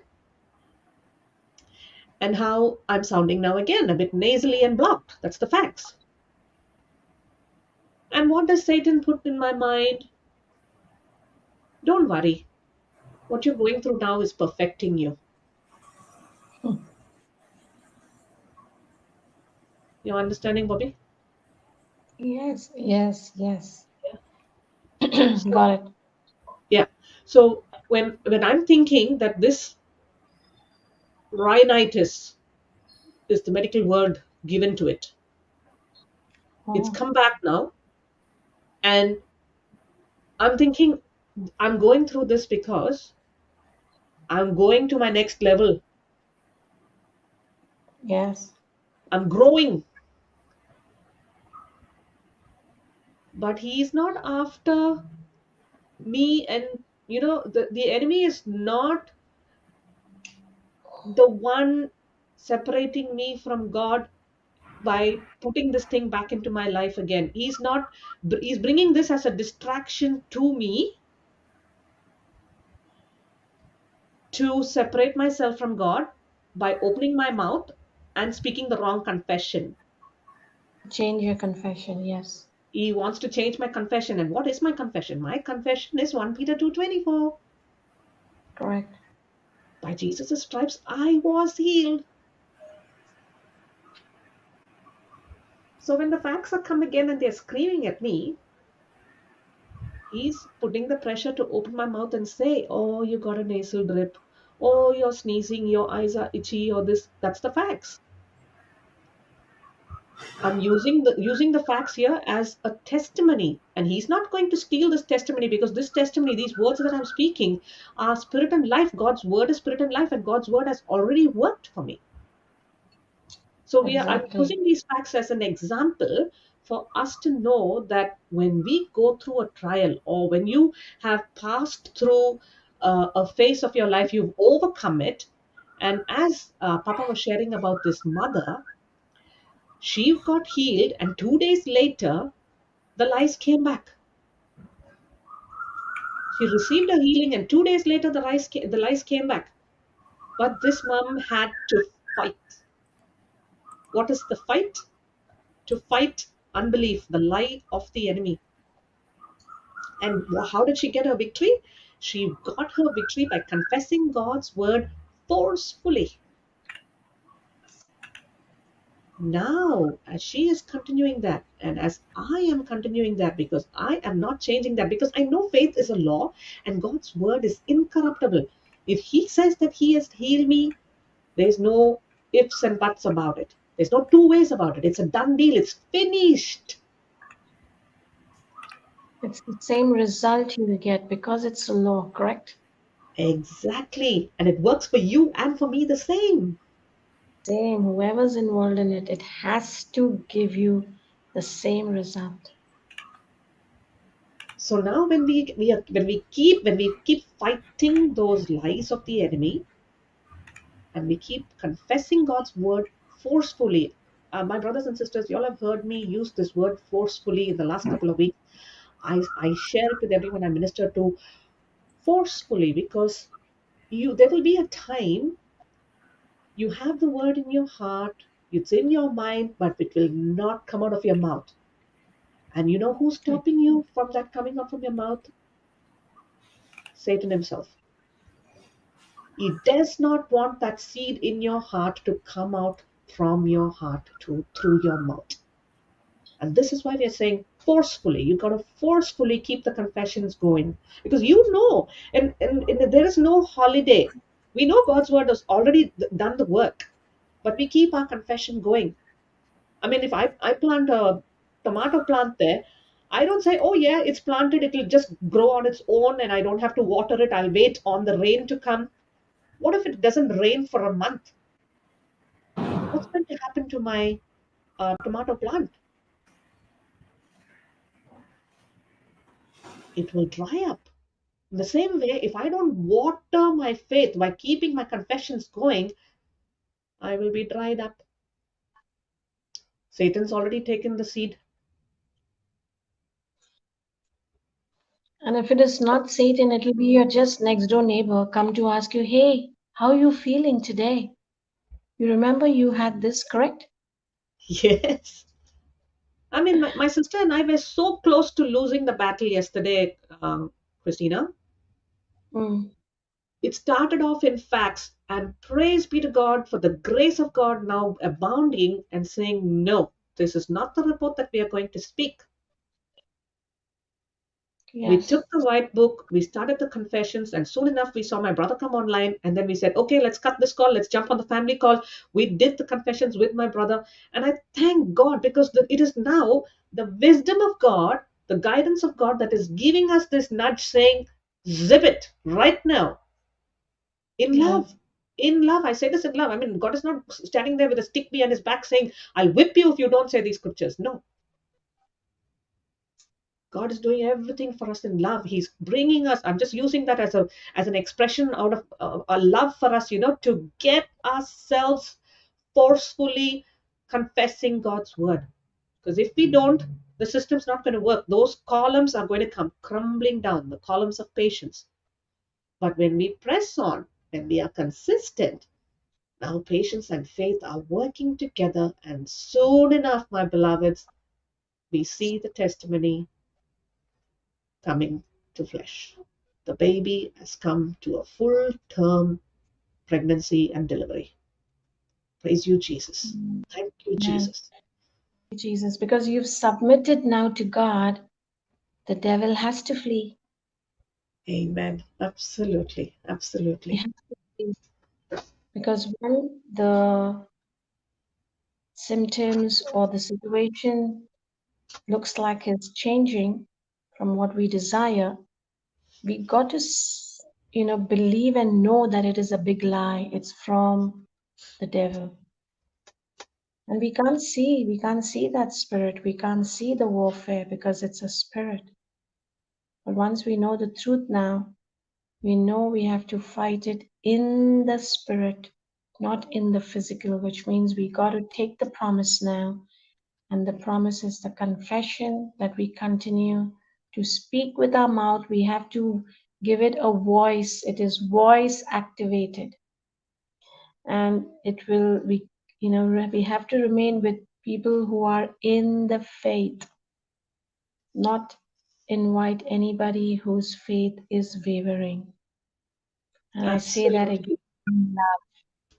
Now, you could not, you know, fight this with somebody else, but with your prayer partner, your sister, isn't it?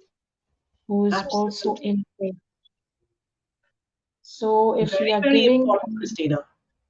yes, yes, because if we now are inviting somebody else, but who doesn't know the system, and will say, "Oh, no, I just heard the report is come now. This is the blood report is showing something else." Sorry, we're just sort of letting the weeds come in, which is going to uproot the entire process that we are desiring for. And that would be, we have to be vigilant, we have to know the system. And it's not that we don't want another person in, it's all out of love. It's just that we need to journey with a faithful person, a partner. Like you see this mother who Papa was talking about, Mm, where he is now. She did not even tell her best friend whose house Papa's living in now. mm, Because not because she is not in faith, but she just did not want it to be talked about because she didn't believe it. So when we are talking and saying this is what it is, that means we are giving, we are giving it into the hands of the enemy. We are talking about the problem. So if already two are, and it's the Bible clearly says, if two of us, so we don't need a whole bandwagon now.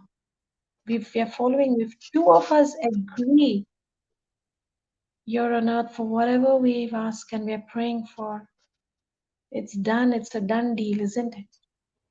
absolutely. When we have that availability of someone in the same faith, speaking and agreeing with you in faith, we will see the result.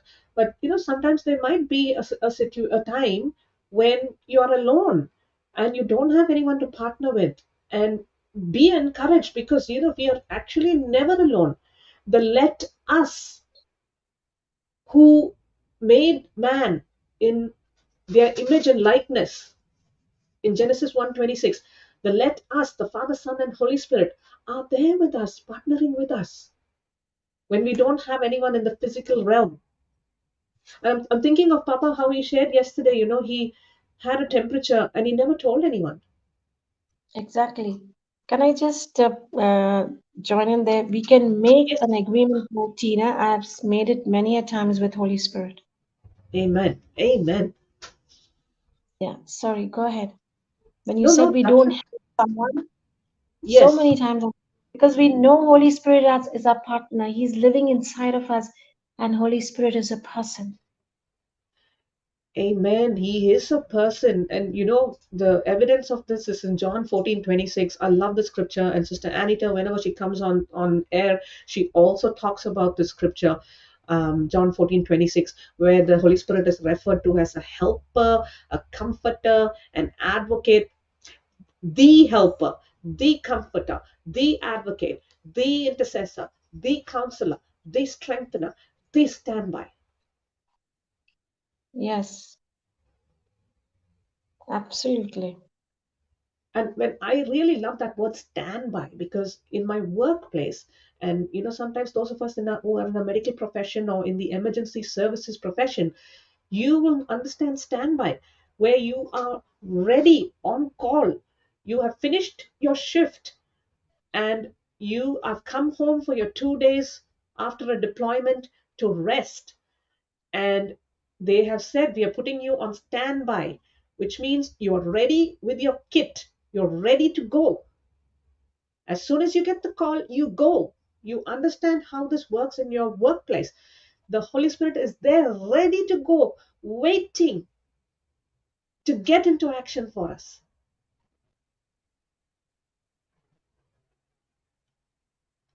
Amen. Thank you, Holy Spirit. Thank you, Holy Thank Spirit.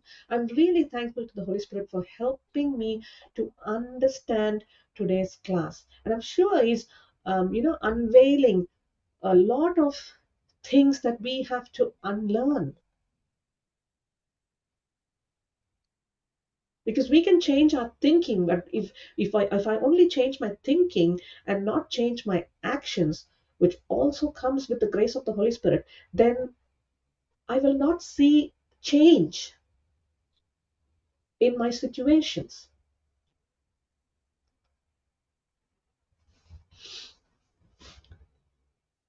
you. Thank you, Yes. Holy Spirit. Thank you, Holy Holy Spirit. Spirit. Thank you, Jesus. Thank you, Jesus. Thank This you, is such an Jesus. important class of holding on to the confession of faith and continuing to believe in the trials. Absolutely, darling. Absolutely. It's such an important class. Yeah. And we are already champions in confessions. Champions. It's Mm. just a switch that has to be made now. All this while, we were going about confessing our problems. Now, make the switch and start confessing the promise. The same act of confessing, just making the switch with the seed, the incorruptible seed, which has the power to produce hundredfold harvest. Yes.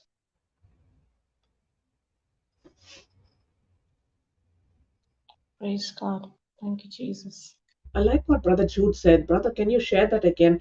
God will never use the weapons of hell to train the children of God. Is that what you said, brother? To Yeah, tempt. God will never use the weapons of hell to train you. Mm. Perfect you, train you. Yeah, beautiful. Share some more, Train brother. you. Train you. Yes, but Okay. see, it's the same thing happened in Joe's life, which Paul, when we studied on Luke 22, 31, 32. Okay, it was Satan who demanded to get rid of Peter. The same thing happened to Job. When Job was doing wonderfully well, he went on to spoke to God and asking about Job, because of your hedge of protection is there. So Mm. God allowed it. And at the same time, we might think that, oh, God allowed and He is just sitting over there and going through, and He wants us to enjoy and patience or something like that. The scripture says in 1 Corinthians 13:10, 10:13 or 13:10, Mm. 13,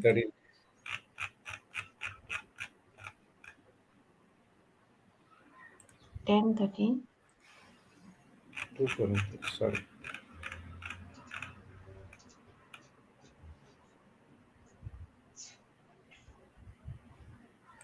Where's that scripture linked? What's the content of the scripture, What did brother? you say? God is faithful and He won't allow. 1 Corinthians 13:10, I think. 10:13. Will not let you be tested. 10:13. 1 Corinthians 10:13. Hmm. Thank you, Holy Spirit. Thank you, Holy Spirit. There has no temptation taken you, but such as common to men. But God is faithful, who will not suffer you to be tempted above that you are able, but will with the temptation also make a way to escape that you may be able to bear it. In Amplified, Mm. it says, no temptation, regardless of its source, has overtaken or enticed you that is common to human experience, nor is any temptation unusual or beyond human resistance. But God is faithful. This one line is enough for us. Oh, Mm. yes. Faithful to his word, he is compassionate and trustworthy. He is the God only one we can able to trust him. No one in this world you can trust, only God. Why? Because he says he will not let you be tempted beyond your ability to resist, but along with the temptation he has in the past and is no and will always provide the way out as well, so that you will be able to endure it without yielding and will overcome temptation joy. So when we trust God, that God will allow, at the same time God is also teaching us how to overcome the temptation using the word of God. In the midst of trials, in the midst of your circumstances, are you trusting God or you're trusting your own will or your own strength? That's what the question.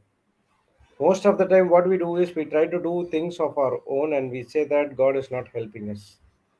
How could God help without listening to His word, without uh, going through His word?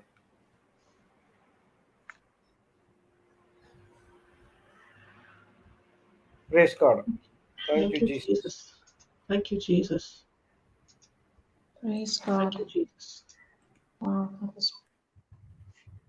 that was powerful.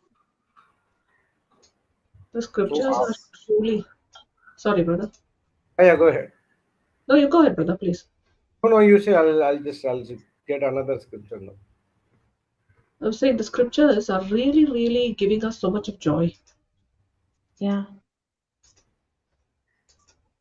so much of truth is in it, and it really, as the word is powerful,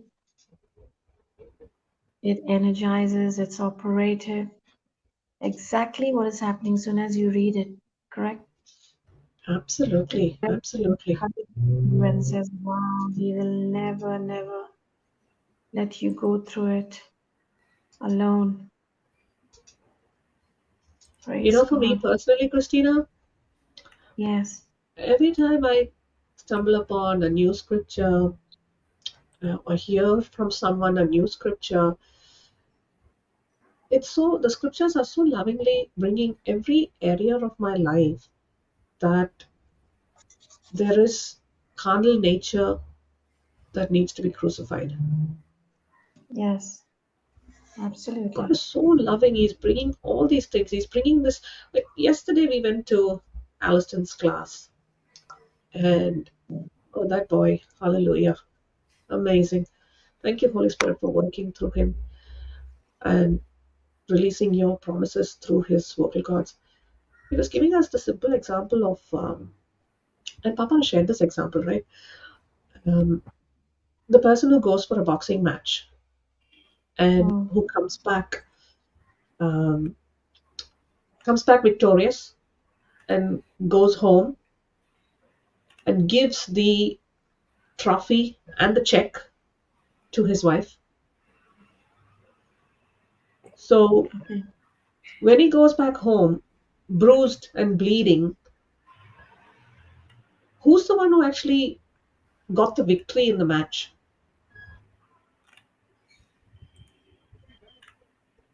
It's the wife. He, exactly, love.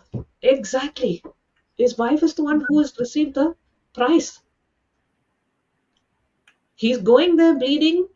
He's going there all bruised up, but he's still carrying the trophy and the big fat check. In the same Wow. way, Jesus, our Savior, has been bruised killed on the cross, and the big fat check of salvation, of reconciliation to the Father, is yours and mine. Amen. Wow, so Jesus true. is the Wow. conqueror, but we are more than conquerors. Yes.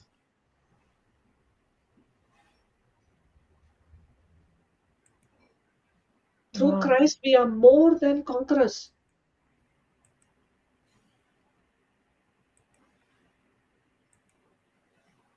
Now, when there is weakness, we are not seeing weakness. We are saying it is Christ who's giving me power. He's my strength.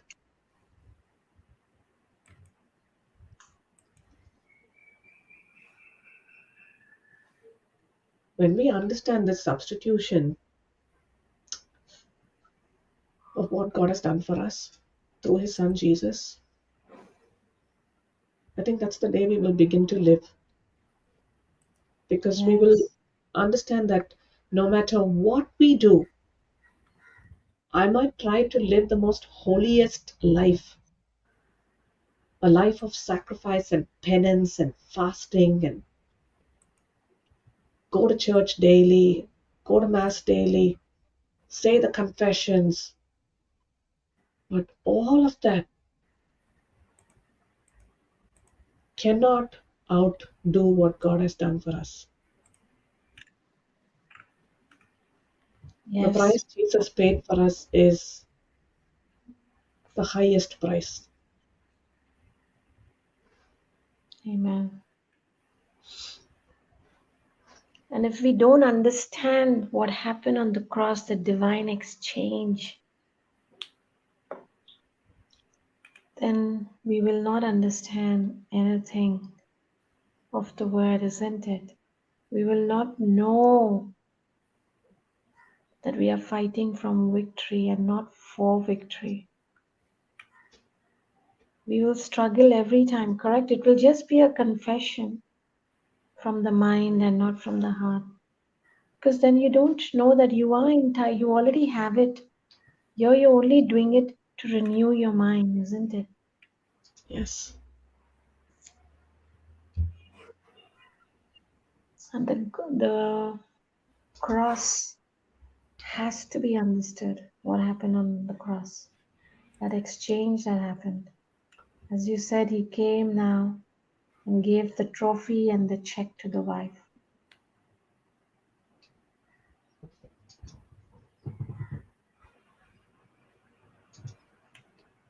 He nailed it all there. So every time we are faced with a lie, we are faced with the challenge, we are faced with the mountain, we are faced with the problem. We know and we know it is a lie. And we, at that first point of contact that it even is comes to us, we don't have to accept it. Immediately reject it, reject it, reject it, and open our mouths and say, it is written. It Amen. is correct. Absolutely. Absolutely. And Papa shared about that also yesterday, about that rebuking. Mm. Because that vigilant we have to be. What are we speaking? What are we saying? We have to be alert and vigilant. Mm. This is what it is. And we are not like on guard and no, because now we know the truth. We are walking in the spirit constantly, 24/7. And we will encounter things as long as we are on this planet Earth. But He will never let us fight it alone, firstly. Secondly, He's given us the promise.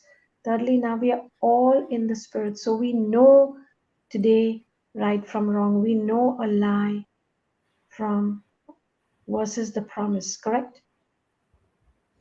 Absolutely.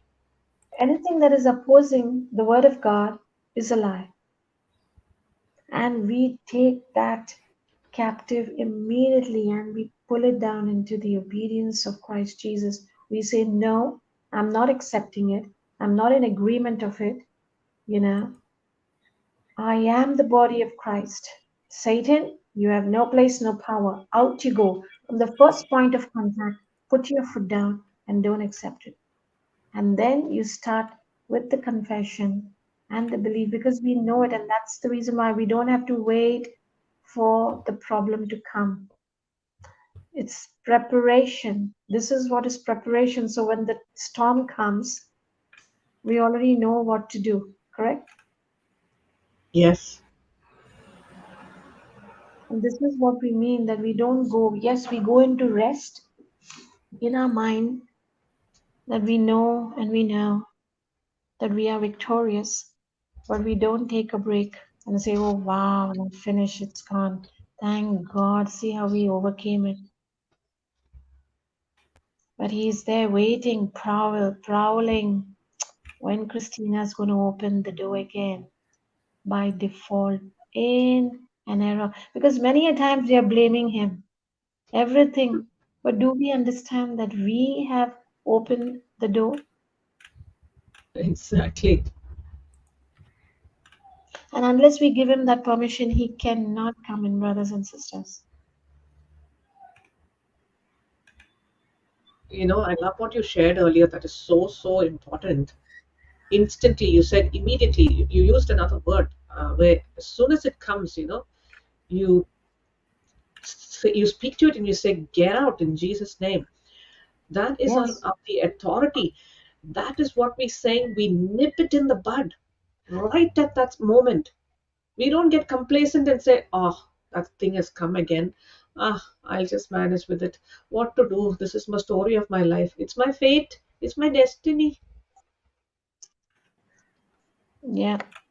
Like today, Tina, Hmm. why I'm sorry, I don't really mean to put emphasis on it, but it is, we have to know that Hmm. once you get your first breakthrough, your Hmm. first testimony, don't go into relaxed mode and say, now I've got it. This is what Papa goes on saying that sometimes he says, I'm not happy with a testimony, you know, Yeah. because we are more interested in your journey.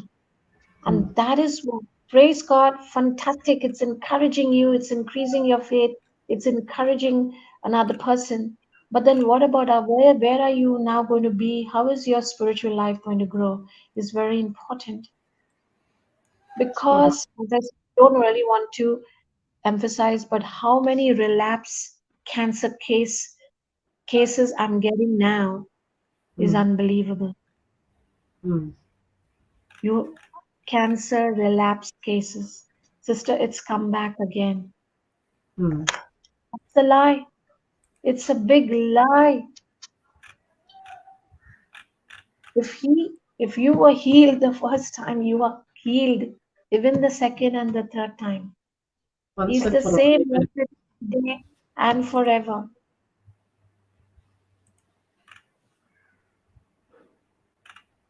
So, back again. That's the reason why I don't go into relaxed mode. Again, we are learning from this. Sorry, Christina, Yes. you go, my love, please go. You go ahead, darling. No, no. Say. This testimony that Papa shared about this mother and daughter. Yeah. Now, the mother has already received her healing, and she was probably giving the ropes to her daughter, but it was not interesting the daughter then.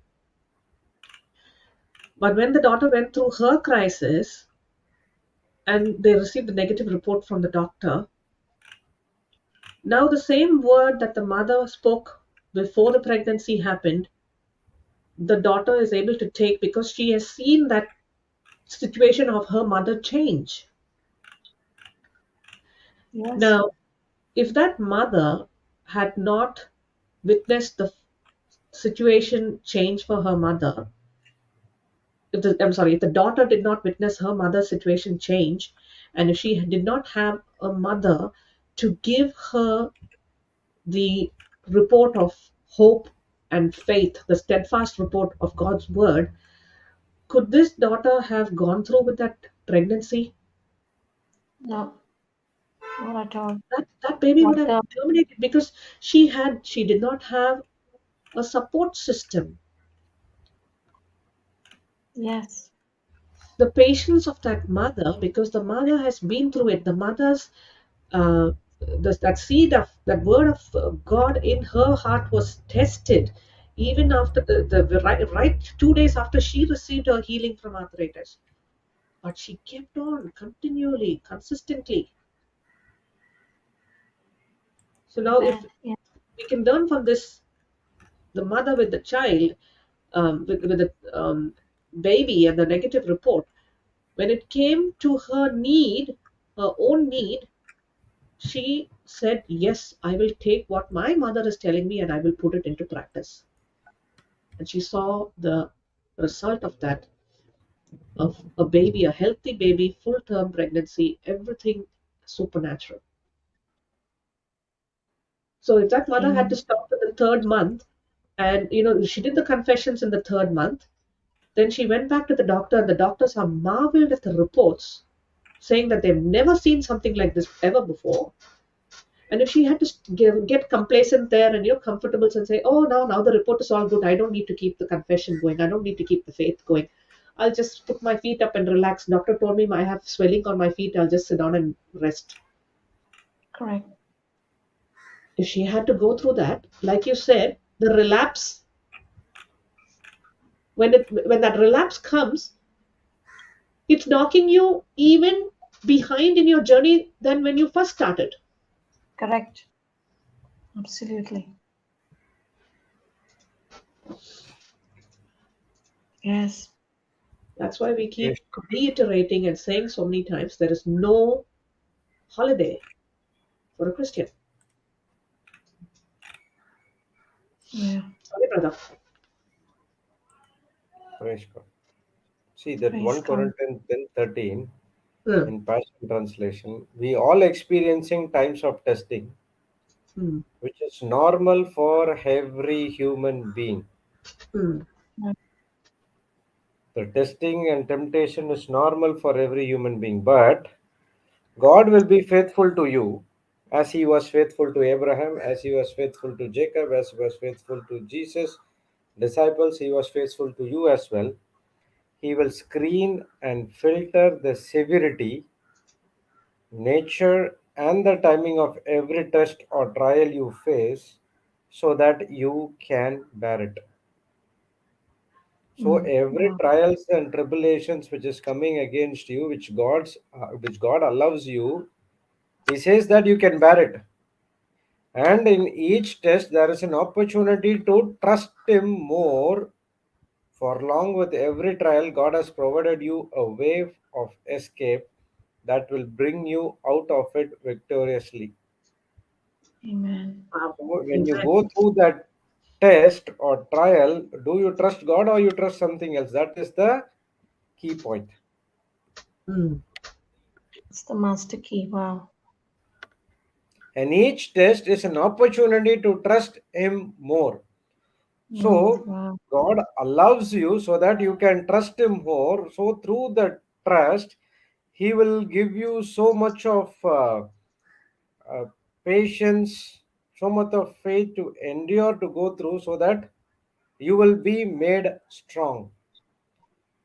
Why the test is there? Because we want to pass on to the next level. In the schools and colleges, we have test, Hmm. quarterly exam, half-yearly exam, and then final exams. So why is that? Because they are testing what you have studied. Hmm. So in the same way, when you sit and listen to God's word, definitely the Holy Spirit will lead you to the test.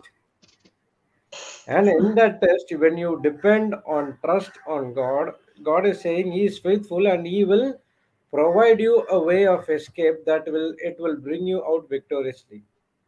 Mm. So this connects to James 1:3, saying that whenever consider it joy, my dear brethren, whenever you go through any trials or temptation. Because He is providing you a way to escape, and that way is always victorious. Speaking the end result from the beginning. Praise God. Thank you, Jesus. There's one more verse. So 2 Corinthians 1:10. 2 Corinthians. But I do not have that right. translation. Okay.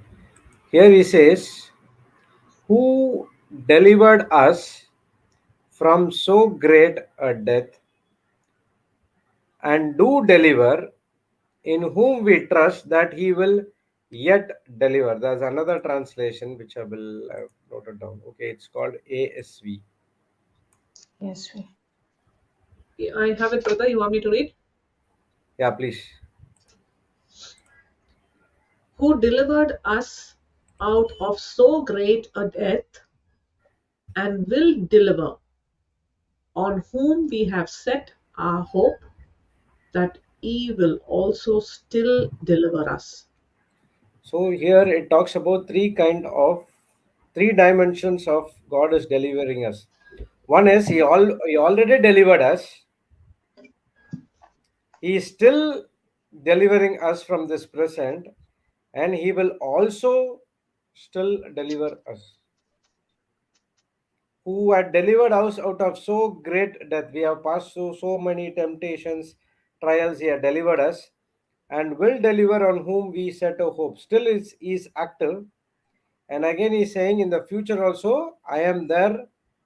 When you face a number of trials, you only consider the promises of God.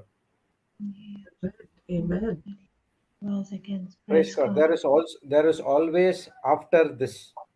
It does not end. If you see in Job chapter, book of Job, the 42 chapters, and 42 chapters are talking about the 40 till 41. It talks about all the trials and tribulations. But if you read 42, it talks about the blessing. God restores the blessings of Job. And after that, it said that Job lived for 140 years. He saw his grandchildren, great grandchildren, and great great grandchildren. And the Bible says he lived good at the end of the old age. Yes, And I also, just in read. case of Peter, also, when he was about to go to his fishing business, God came and strengthened him, made him to consider him, and then his life got changed after this. And after that, we know what that Peter did. When he received the Holy Spirit, at that place he preached 3,000 souls saved. And again he went, he started his ministry, and it went on, it went on, and went on, and he became the first pope of the Christianity. Praise God. Yeah, after this, Job lived 140 years, saw his sons and his great grandsons, four generations. So Job died an old man and full of days. All this because Job trusted God. Praise God. Thank you, Jesus. Hallelujah. So God is ready to do everything for us. But only thing what we have to do is we need to trust Him. He is faithful. Praise God. Thank you, Jesus. Praise God. Jesus. Thank you, brother. That was beautiful. Thank you, Jesus. Praise you, Jesus. Beautiful, Praise beautiful. God. Praise God. Thank you, Thank Jesus. you, Jesus. Jesus. He's a faithful God. Amen. Indeed. Amen. Amen. Amen. We serve a faithful God. And even though we are so faithless many, many times. Thank you, Lord. Thank you, Holy Spirit. Thank you, Lord. Going back to the scripture, as a brother was reading, I was pondering upon Romans 4:20, and it says, he staggered not at the promise of God through unbelief, but was strong in faith.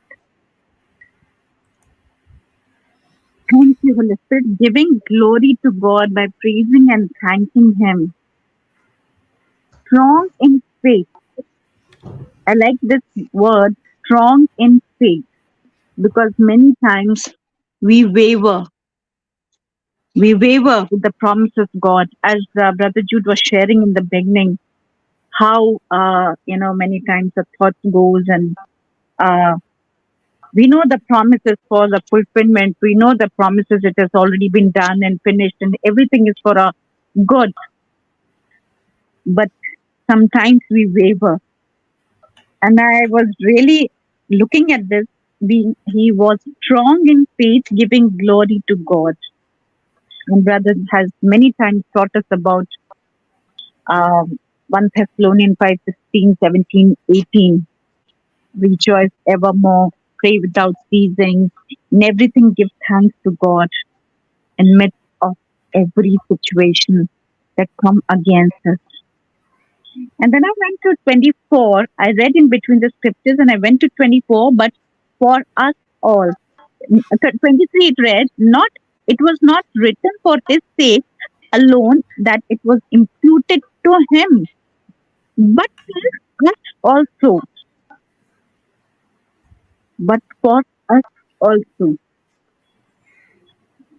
To whom it shall be imputed if we believe on him. I always, get stuck with this word, believe on him. That raised up Jesus, our Lord, from the dead. And brother was just teaching, even if we read, we have the promises, we confess, still we are not able to get that healing. We still have that unbelief. And that very so important is to uproot the seed of unbelief. Not to go into doubt or waver. And that's what Abraham was doing. He did not doubt or waver in unbelief. He worked towards the promise that was given to him. As all these days we have been going through these scriptures and been meditating, and a lot of revelations are being given to each one of us. And thank you, Holy Spirit. I really liked Abraham was just meditating on the promise for 24 years, a long period of time. And he was full of zeal, full of confidence, because he knew that God was able to do and fulfill the promise that he had given it to him. And he was meditating on that. Thank you, Holy Spirit. Thank you that you help each one of us to meditate on the word of God, to speak the unseen. And faith and patience goes along with the calling from unseen to seen. And I remember, thank you, Holy Spirit, in discipleship retreat 3 months, brother spoke about this twin faith and patience, faith and fear. And he brought to my remembrance, wow. Thank you, Holy Spirit. So we need that steadfast faith, not temporary faith. And I was like, Holy Spirit was, we waver with the faith. And it is unseen.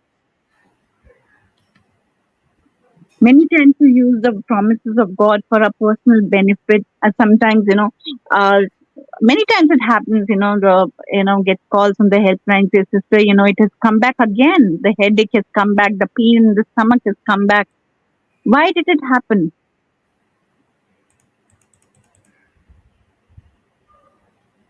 So we waver in the faith. We waver that, has it worked? Is it going to work again? What do I have to do it again and again? Speak the promises of God? Yes, speak, because faith comes by hearing and hearing. But believe on that promise. Do it. Develop a relationship with God, because this word of God is not for our gain. It is to have a relationship with Him.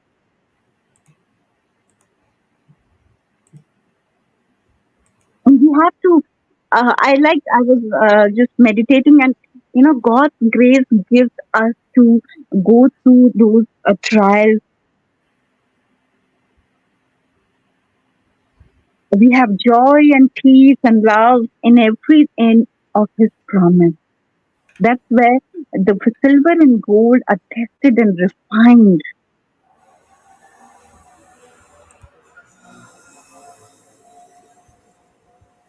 We are not able to do anything, as you just said, CJ, by our own strength, but God gives us the grace and the strength to come out of those situations because we are just helpless without Him.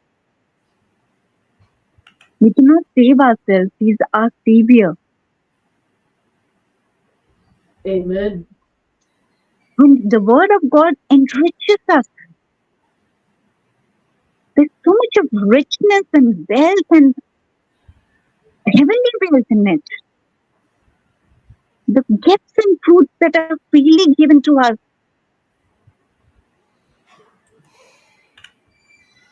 Digging ourselves into the Word.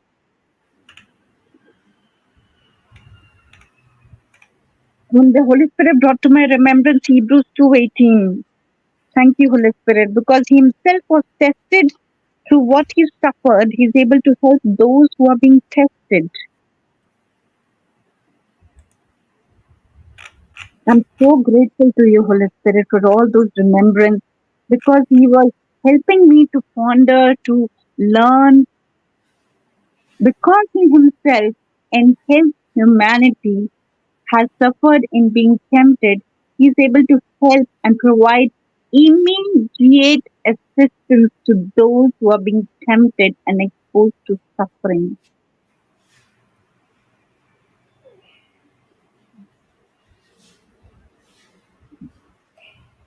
When I was going through lot, I don't know how Holy Spirit. When I was reading the book of Hebrews, the Holy Spirit, I wrote this scripture, learned it by heart. God gives us the grace. He strengthens us during when the temptations of thank you, Holy Spirit, that fear, that anxiety, that discouragement. What are you going through?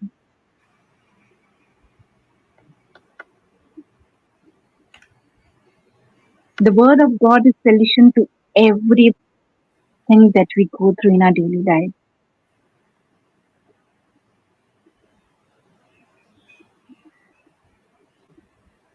And meditating on the promise is an answer, the key for our success.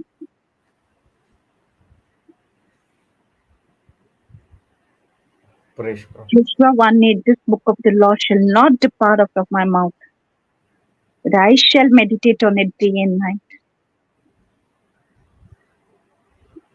And I also like that, brother, who used 1 Corinthians, as you were just searching, Holy Spirit brought that 1 Corinthians 10:13. Beautiful scripture. He will not let us be tempted more than we can take. Not at all. He knows that where we, that's our limit. We can't take it more than that. I remember when I was being, beaten up, or I was going through all that. I said, Lord, now I cannot take it. Please take me out of this situation. And when I read the scripture, I said, wow. Praise be to God. We serve a mighty, loving God, and we are so precious to Him. So precious. Isaiah 43:4 says, because you're precious in my sight, you're honored and I love you.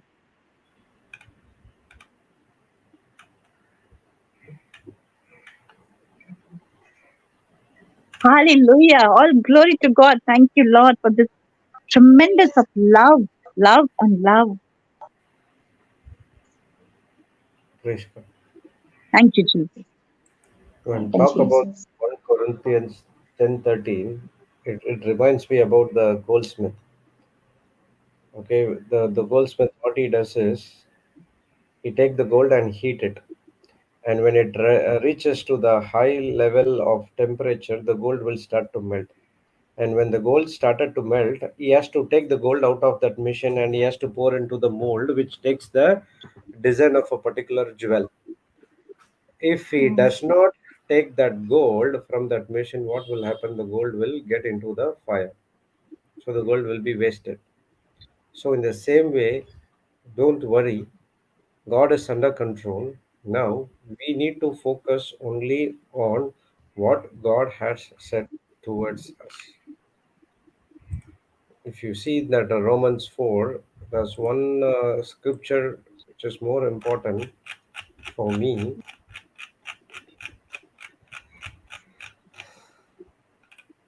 21. And being fully convinced that God had the power to do what he had promised. Amen. What starts from 4:17 and its end here in 4:21. Because he was fully convinced, therefore his faith was credited to him as righteousness.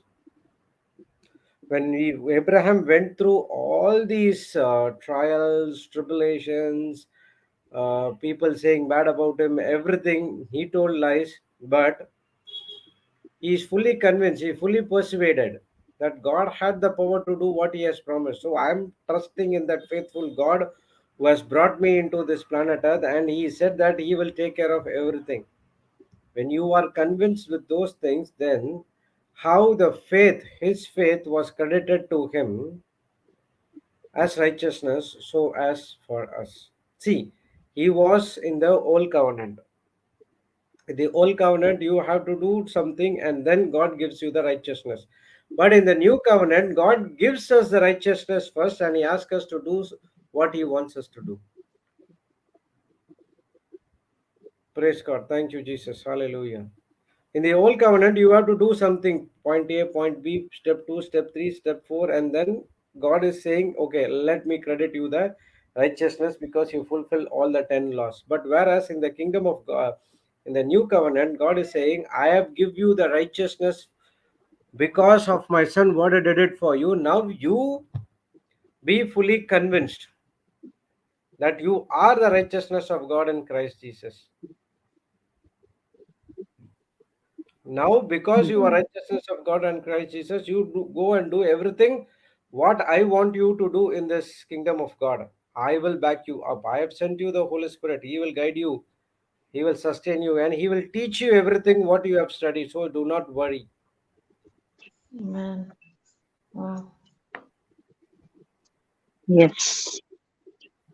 Yes. So this is the assignment now that we have discovered, isn't it, brother? Yes. And My question and you. is, for what we Mm, have been used the Holy Spirit all these times? Holy Mm. Spirit, I have to get a new job. mm, Family has to get a nice house. My children has to get a good school. We have used the Holy Spirit for our selfish needs. But really, you know why the Holy Spirit came? To teach us What? the truth. Or teaching us the truth after that? You have to go out to to go give and the Yes, same minister. to others. of course. Praise Amen. God. When Yes. you have learned, you have to go out, move out, and give it to others. Yes, that is what the Holy Spirit came for. See, the Yes. life of the apostles, when the Holy Spirit came, they did not went, okay, let me go and ask the Holy Spirit which country to go and settle with my family. Mhm. Immediately, Peter, they was hiding and they went two out of two. And Peter went to one place, Philip went to one place, Stephen went to one place, everyone scattered and they went. There's one scripture, I forgot it. Uh, I'll take it out. Sister Sanjana, you can share if you want to. I'll just take that scripture. Praise God. Go ahead, Praise sister. God. Good morning, Sister Sanjana. Good morning. Praise God. Thank you, Good Jesus. morning. Praise God. Good morning. Thank you, Jesus. Yeah, Brother Hector is there to share? Is there on panel? He is No. there. No, he was there. You He's just on also YouTube. can. He was there, yes. He's on YouTube now. Okay, Go praise ahead. God. Praise God. Yes. Yeah, last night when I was listening to the teaching of Brother Johnson about now recently, they yesterday I think so this paper yesterday he gave in Perth about the faith and hope. Now today when I listened about today's teaching, the faith and patience. Then as I was reflecting on listening to you all everyone's teaching and all like that, it is true. The patience is very very important for us to deepen our faith. Faith is, yes, faith. But there are times, brother also told, that is for me very new today. As Sister CJ also was saying, as being a nun, first time I came to know that our faith is tested, not we are tested. I always used to think that God is testing us and God is giving, means whatever is happening, no? It is before we used to think that it is a punishment and all these things. Thought. But today, as then I said, yeah, wow, that is what whenever we meet some person not well or and when we are asking how are you, how many years it is the sickness, then they say my 10 years, 20 years or 6 years, 5 years, then we say wow, because that is the uh, it is not in negatively, it's with positively, because that is the part where was tested, his faith was faith is tested, and where we can get redemption and get out, because that is the point where the devil was holding on, and he thought there is no what is that, no freedom, nothing, I am the master of everything. Yes, there are times that even when we are tested, when we are gone through, and when we just, it is like, no, when brother and you all were sharing, I was just reflecting. So for example, everywhere we have viral fever and all this, all that one setup that for day, certain days, maybe that fever, body pain, headache, or everything is there. There are maybe 4 5 days. Some people are suffering for 1 week, 2 weeks. When that period it is there, we say we can take as a parable, like that is struggle what we go through in life. The moment we are get well soon, where we are well to do, where okay we started to move, we suddenly intend to forget what we are, those moment when we are praying and all, means constantly we were repeating the word of God and all. When we are okay, now I am in rest, so we tend to go back and okay, now I don't have any struggle. Okay, when I need something, as if we go to the supermarket, when things we needed, when things gets over at home, only we go to the supermarket, not simply every day we go. The same way, now I understand that the prayer, the word of reflection on meditating on the word of God, and living the word of God daily, and filling our mind and heart and soul, everything with the word of God. Even though whatever we go through, we are able to say that devil, you don't have power over me, because I am equipped. That is why I think, I'm not mistaken, St. James says, I think so, devil is always roams round like a roaring lion. He looks Peter. Peter where we 5. are, where, pardon me? Peter 5 7. Peter Pedros, 5 8. Pedros, 1 Peter 1 5 Peter 8. 5. Peter, exactly, Peter, Pedros, exactly, Pedros. yes, Petrus. Sorry. Petrus. I was thinking which language. Yeah, Peters. So that is for only, because no, see, I will, when I go to preach, they give the word of God to these villagers and religious and all. I tell them, see, where devil is more available and more active. Do you know all? Then they're saying, haha, there are no, see, marketplace devil is not so he is not available so at there. because market is kingdom. Business is the You're cutting off. people come to adore, worship their place. Full devil comes around me where the politician comes along and surrounded with the armies and the policemen and all. No, when the politician comes to some one place, exactly like that, devil comes all around. Where we are going because we are going to the so where when we go to some certain place, no, be Sister, very active because how sister, to pull out this brother. Yes, sister. Yes, you're You breaking can't up. tell. can Can you you hear go to me? terrace? Can you go to You're terrace? breaking. Okay, Terrace. praise God. Sweet.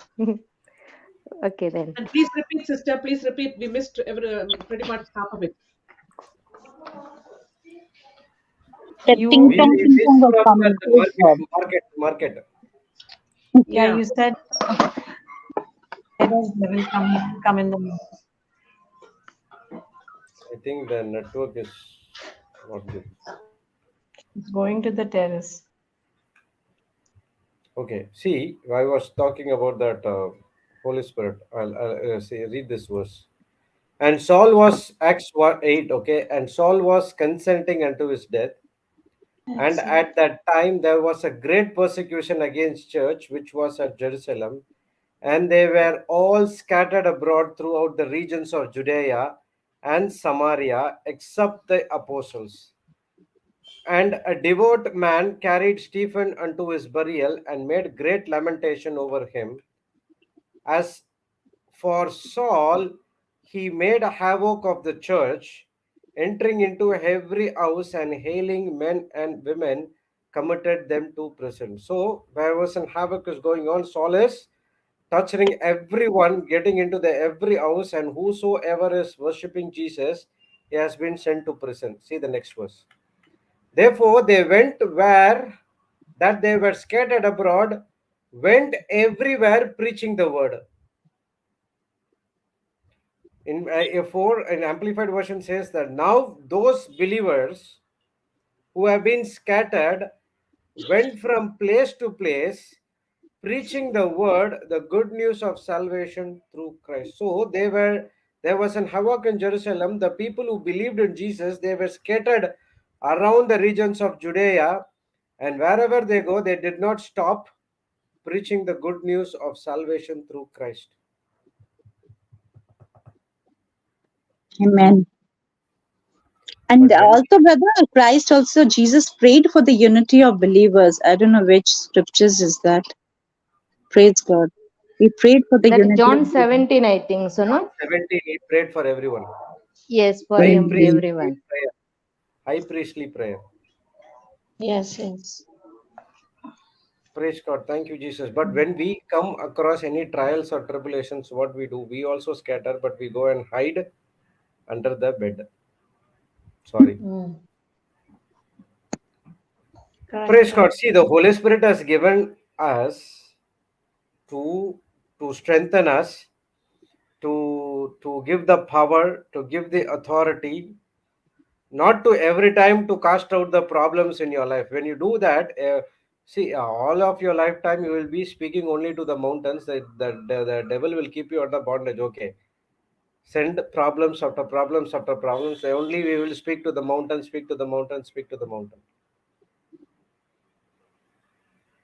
Go ahead before and ask the Holy Spirit. Holy Spirit, I want to go ahead and give the word to others. I do not worry about the mountains which is coming against me. Now you tell me where I have to go. I'm ready to do. That's what Paul was doing. Paul was waiting for 2 minutes at the yesterday. Day before yesterday, I said he asked for 2 minutes when the people were beating at the palace of Agrippa. He has 2 minutes. He went to Agrippa and he was sharing his testimony, how he was been, how his life has been changed. He did Wow. not worry about his death at all. Yes. This kind of mentality we should have. Praise God. Thank you, Jesus. Yes, sisters. Sanjana, you can start. You were. Yeah, praise God. So now I was sharing where we have to be very, very alert and also patient. See, the devil, as we said in Peter, no, he was in prowling around a roaring lion. So he is the, as brother was saying, sharing with us, one who is in the word, one who starts to read the word of God and study the word of God, he will be behind them only. Because how to go back? Because he is going to lose a candidate. So that is why he is more worried that how to bring back like that. That is why, my brothers and sisters, when we go through something, when we are facing some problem or sickness, we, as a doctor was saying, that as a cancer healed after that coming back, it is not coming, but it is just showing the signs how it is, how our faith like that. When we are strong in faith, that in that signs when we see also, it's not so much what is that, when we are in word, it will not make us so much what we say, that disturbed, or we have to think, oh, now should I go to the doctor or what like that. For example, now, for as a fact, for me, I when I was in Bangalore, I used to get very often cold throat pain, means my tonsils used to affect. And I used to have body pain unless and until I take 3 days antibiotics. I'm not able to come out at all, the pain and all. Now, first of all, after 15 months, 16 months, first I got just a small throat pain like that. I started to bless the water. I drank that water and to sleep. Morning when I got up, there was no pain. Then, but temperature was there.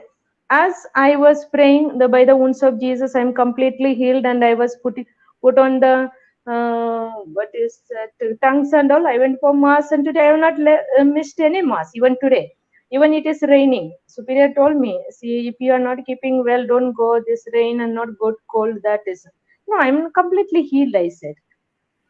So if I would have gone heed to these all these things, oh, must not fill my mind. More, I am content to sleep and take rest. And they will also say, oh yeah, you take rest, don't. So last night, even I was yesterday when I was resting also, it was the good chance for me to more study about the word of God, make a note, and it really helped me. There are times when I really desire, I want to sit and study, I get the chance to study.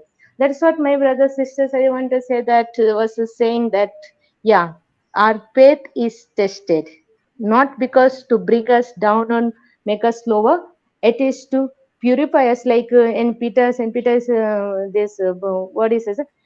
This is tested by fire, no? Gold is tested by fire.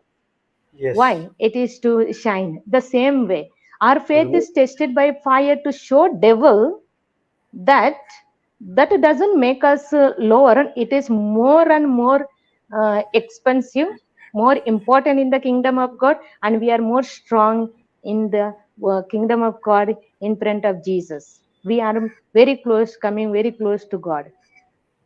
That's all. Thank you, Jesus. Praise God. Thank you, Jesus. Praise God, amen. Thank you, Jesus.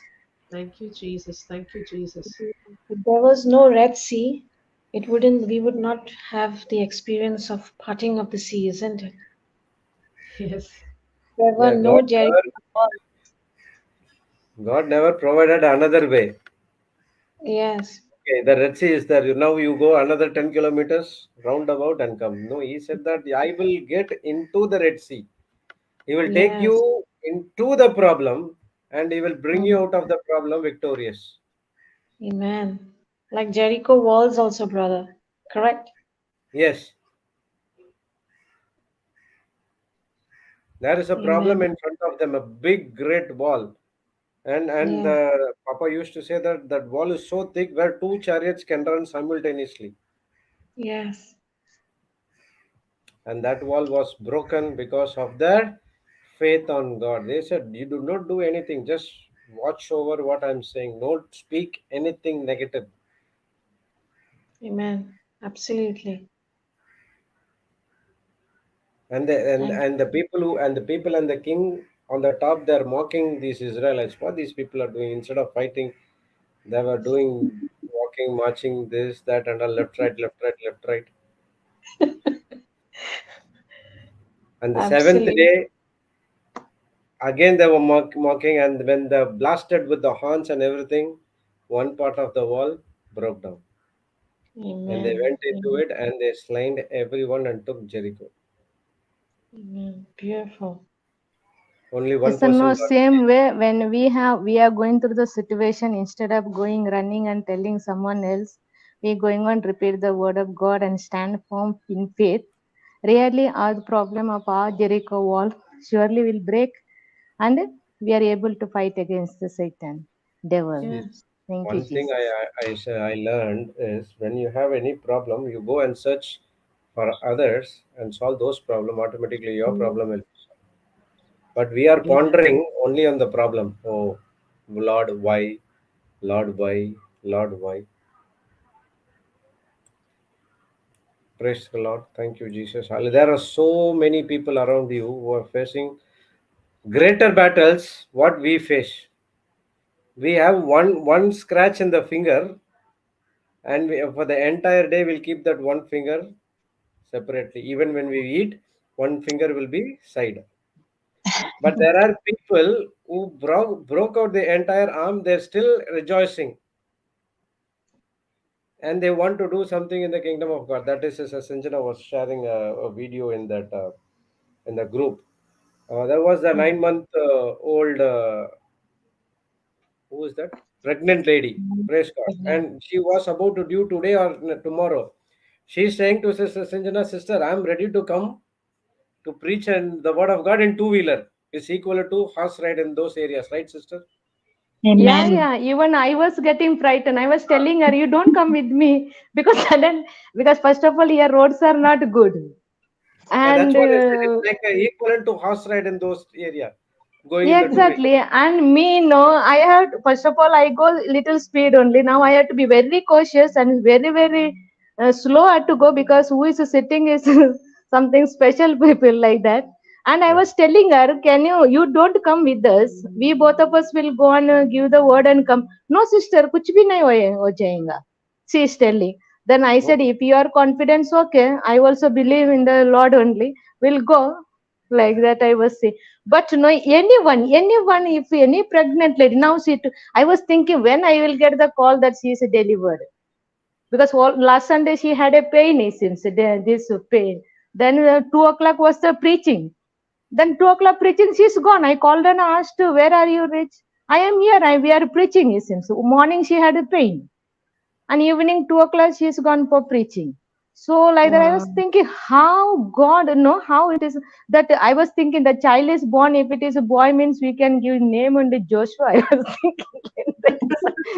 And he is full Bible is in him, in the mind and heart of that child, because that day we found out only she is pregnant when she was in Chhattisgarh retreat for 1 month.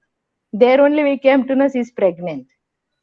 His Wow. sister Radha and they and all called and told she's vomiting that this and all. We did not. I said maybe food problem. I did not know about this and all.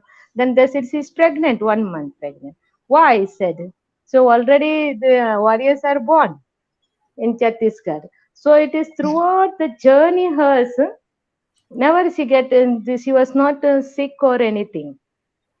See, even till today, yesterday also they had gone, and today also, and that other lady is also very strong with their supporting and all, but she is strong. No? That is why husband is telling it seems that day to her, I don't know what kind of food your Amen. mother has given. You are so strong. I cannot, and now I don't want to say to you anything. Don't go, don't do. I don't know what power and what strength you got, and from where I don't know. He is telling essence. That is why he also doesn't tell anything. Don't go, don't do that. This just leaves her. Otherwise, before he used to shout at her and put her in the room and latch the door outside and go to work because he's not listening. Now he is telling, I cannot stop what you are doing because the power is within you. The within you is I cannot understand. It is a supernatural. All villagers are saying the same thing. Wow. Praise And God. sister, Thank you, she's of a Jesus. different faith, correct? She's of a different faith, correct? She was. Just 2018 only she was baptized. She received Yeah. the baptism. Yes. Even husband also, Mm. all same. Here, all the villages and all, no, that same thing. They say that, one more thing. What is that? No, one day they had gone to preach. We all of us had gone to preach with the brother Ujjwal and all. So suddenly, here people have come to know that the Surya Grahan, what we call that in Solar English? eclipse. Solar eclipse. So, solar Solar. eclipse. So, in the village, all they say when the pregnant woman is at home, that happens. Solar eclipse happens. Women should be very, very careful. It seems should be inside the house, must not go out. All these things they believe in that and all. So that people are continuously calling her and asking us, "Where are you? Where are you?" Then they asked, "What happened?" No, no, no. Today is this solar eclipse. Where are you? You are out of the house, not here. Which place you are there? And all they're shouting, all the old ladies, women, no, here in the village. And you don't know anything. You are just a small girl, like that and all. That's because she's just 23 years old or 24, 3, 4 years. That's what. These old ladies and all, no, they're conducting delivery and all. They're telling, come back, come back. Then sister, she said, we are not believing on that and all. We are safe. We are preaching the word of God. Nothing will affect us. She told and cut the phone and put the phone in silence. So I was see how it is like that. Means I also was there. What happened? I thought something happened at home. No, they're shouting at me, sister, because all are saying we are out and how it is like that and all. They won't ask me because they know I will give the answer for them. But at least they thought she will listen to them and she will come back and all. But we were very far, some 30 to 40 kilometer far it was. We were preaching the word of God. That's what. Praise God. Praise the Lord. Our Thank you. faith. So much to So this learn, is yeah. what the Wow. mindset is all about. What is your mindset? You consider about your problem, or you're considering about what promises God has made for you. These believers, even though the havoc was going on, they went and preached everywhere where they are going. This kind of mindset we should develop. Praise God. Thank you, Jesus. Practice makes a person perfect.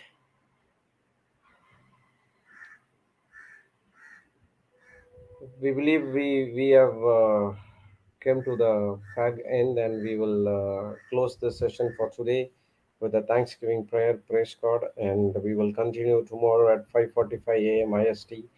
So the Konkani retreat will be over by morning, and by 10 a.m. it will be over. And the next retreat commences on next month's English first week. Second week will be in Canada in the same Summer Sands Resort, and the third week will be Mangalore and Konkani in NCH. Praise God. And we have our growth retreat, which is in November uh, 13 to 26, and we have another preacher by name Alliston who is also coming over there. Praise God. So register yourself for those retreats. And Papa's Adelaide retreat is started yesterday, and the schedules are there. So please reach out to the numbers and check for the day schedules, and encourage yourself in the Word of God. Consider, convince in the Word, making that God will definitely and God shall definitely will promise what He has already said. Pray and visualize, pray, proclaim, and visualize what God has promised in your life. Praise God. Thank you, Jesus, for all these missions and your personal missions, personal Bible studies, personal house visits. We believe that everyone are going and preaching the word of God, and all our missions to be successful. Let's all pray in tongues for a few minutes, and then we will close the session with the Thanksgiving prayer. Haladara Boshi Kari Dedi Shikara Lord,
thank you, Jesus. Hallelujah.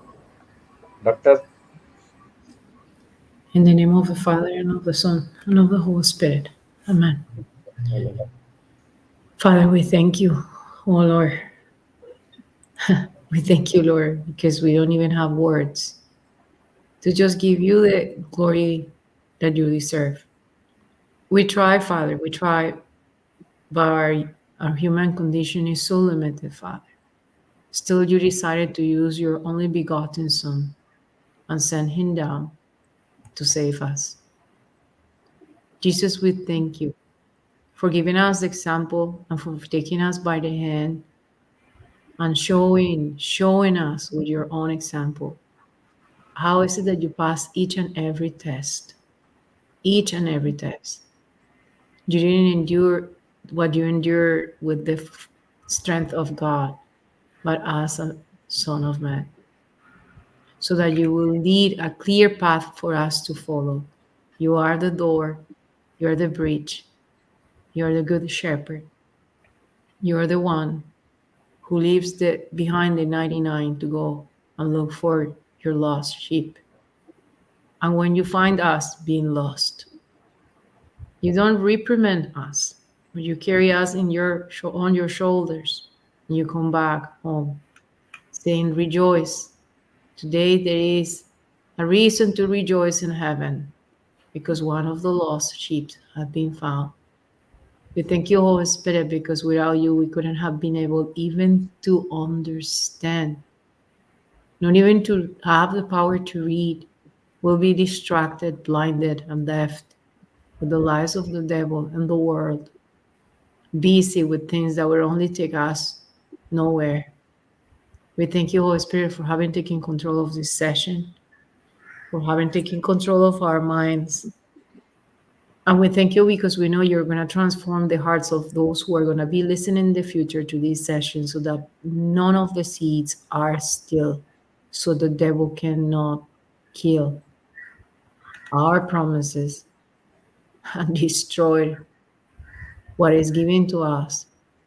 We thank you, Father. We thank you, Jesus. We thank you, Holy Spirit.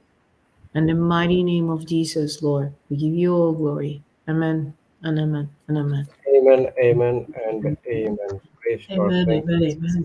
Thank you, Hallelujah. Jesus. Thank you, Jesus. Thank you, Jesus. Thank you, Papa. Thank you, Brother Hector. Thank you, Sister CJ, Sister CR. Thank you, Sister Anita. Thank you, Sister Soma, Dr. Elizabeth. And thank you, my dear brothers and sisters in Christ. So we will see you tomorrow back again at 5:45 a.m. IST. Until then, God has blessed us all and always be a blessing to the nations. Bye bye, all. Thank you, everyone.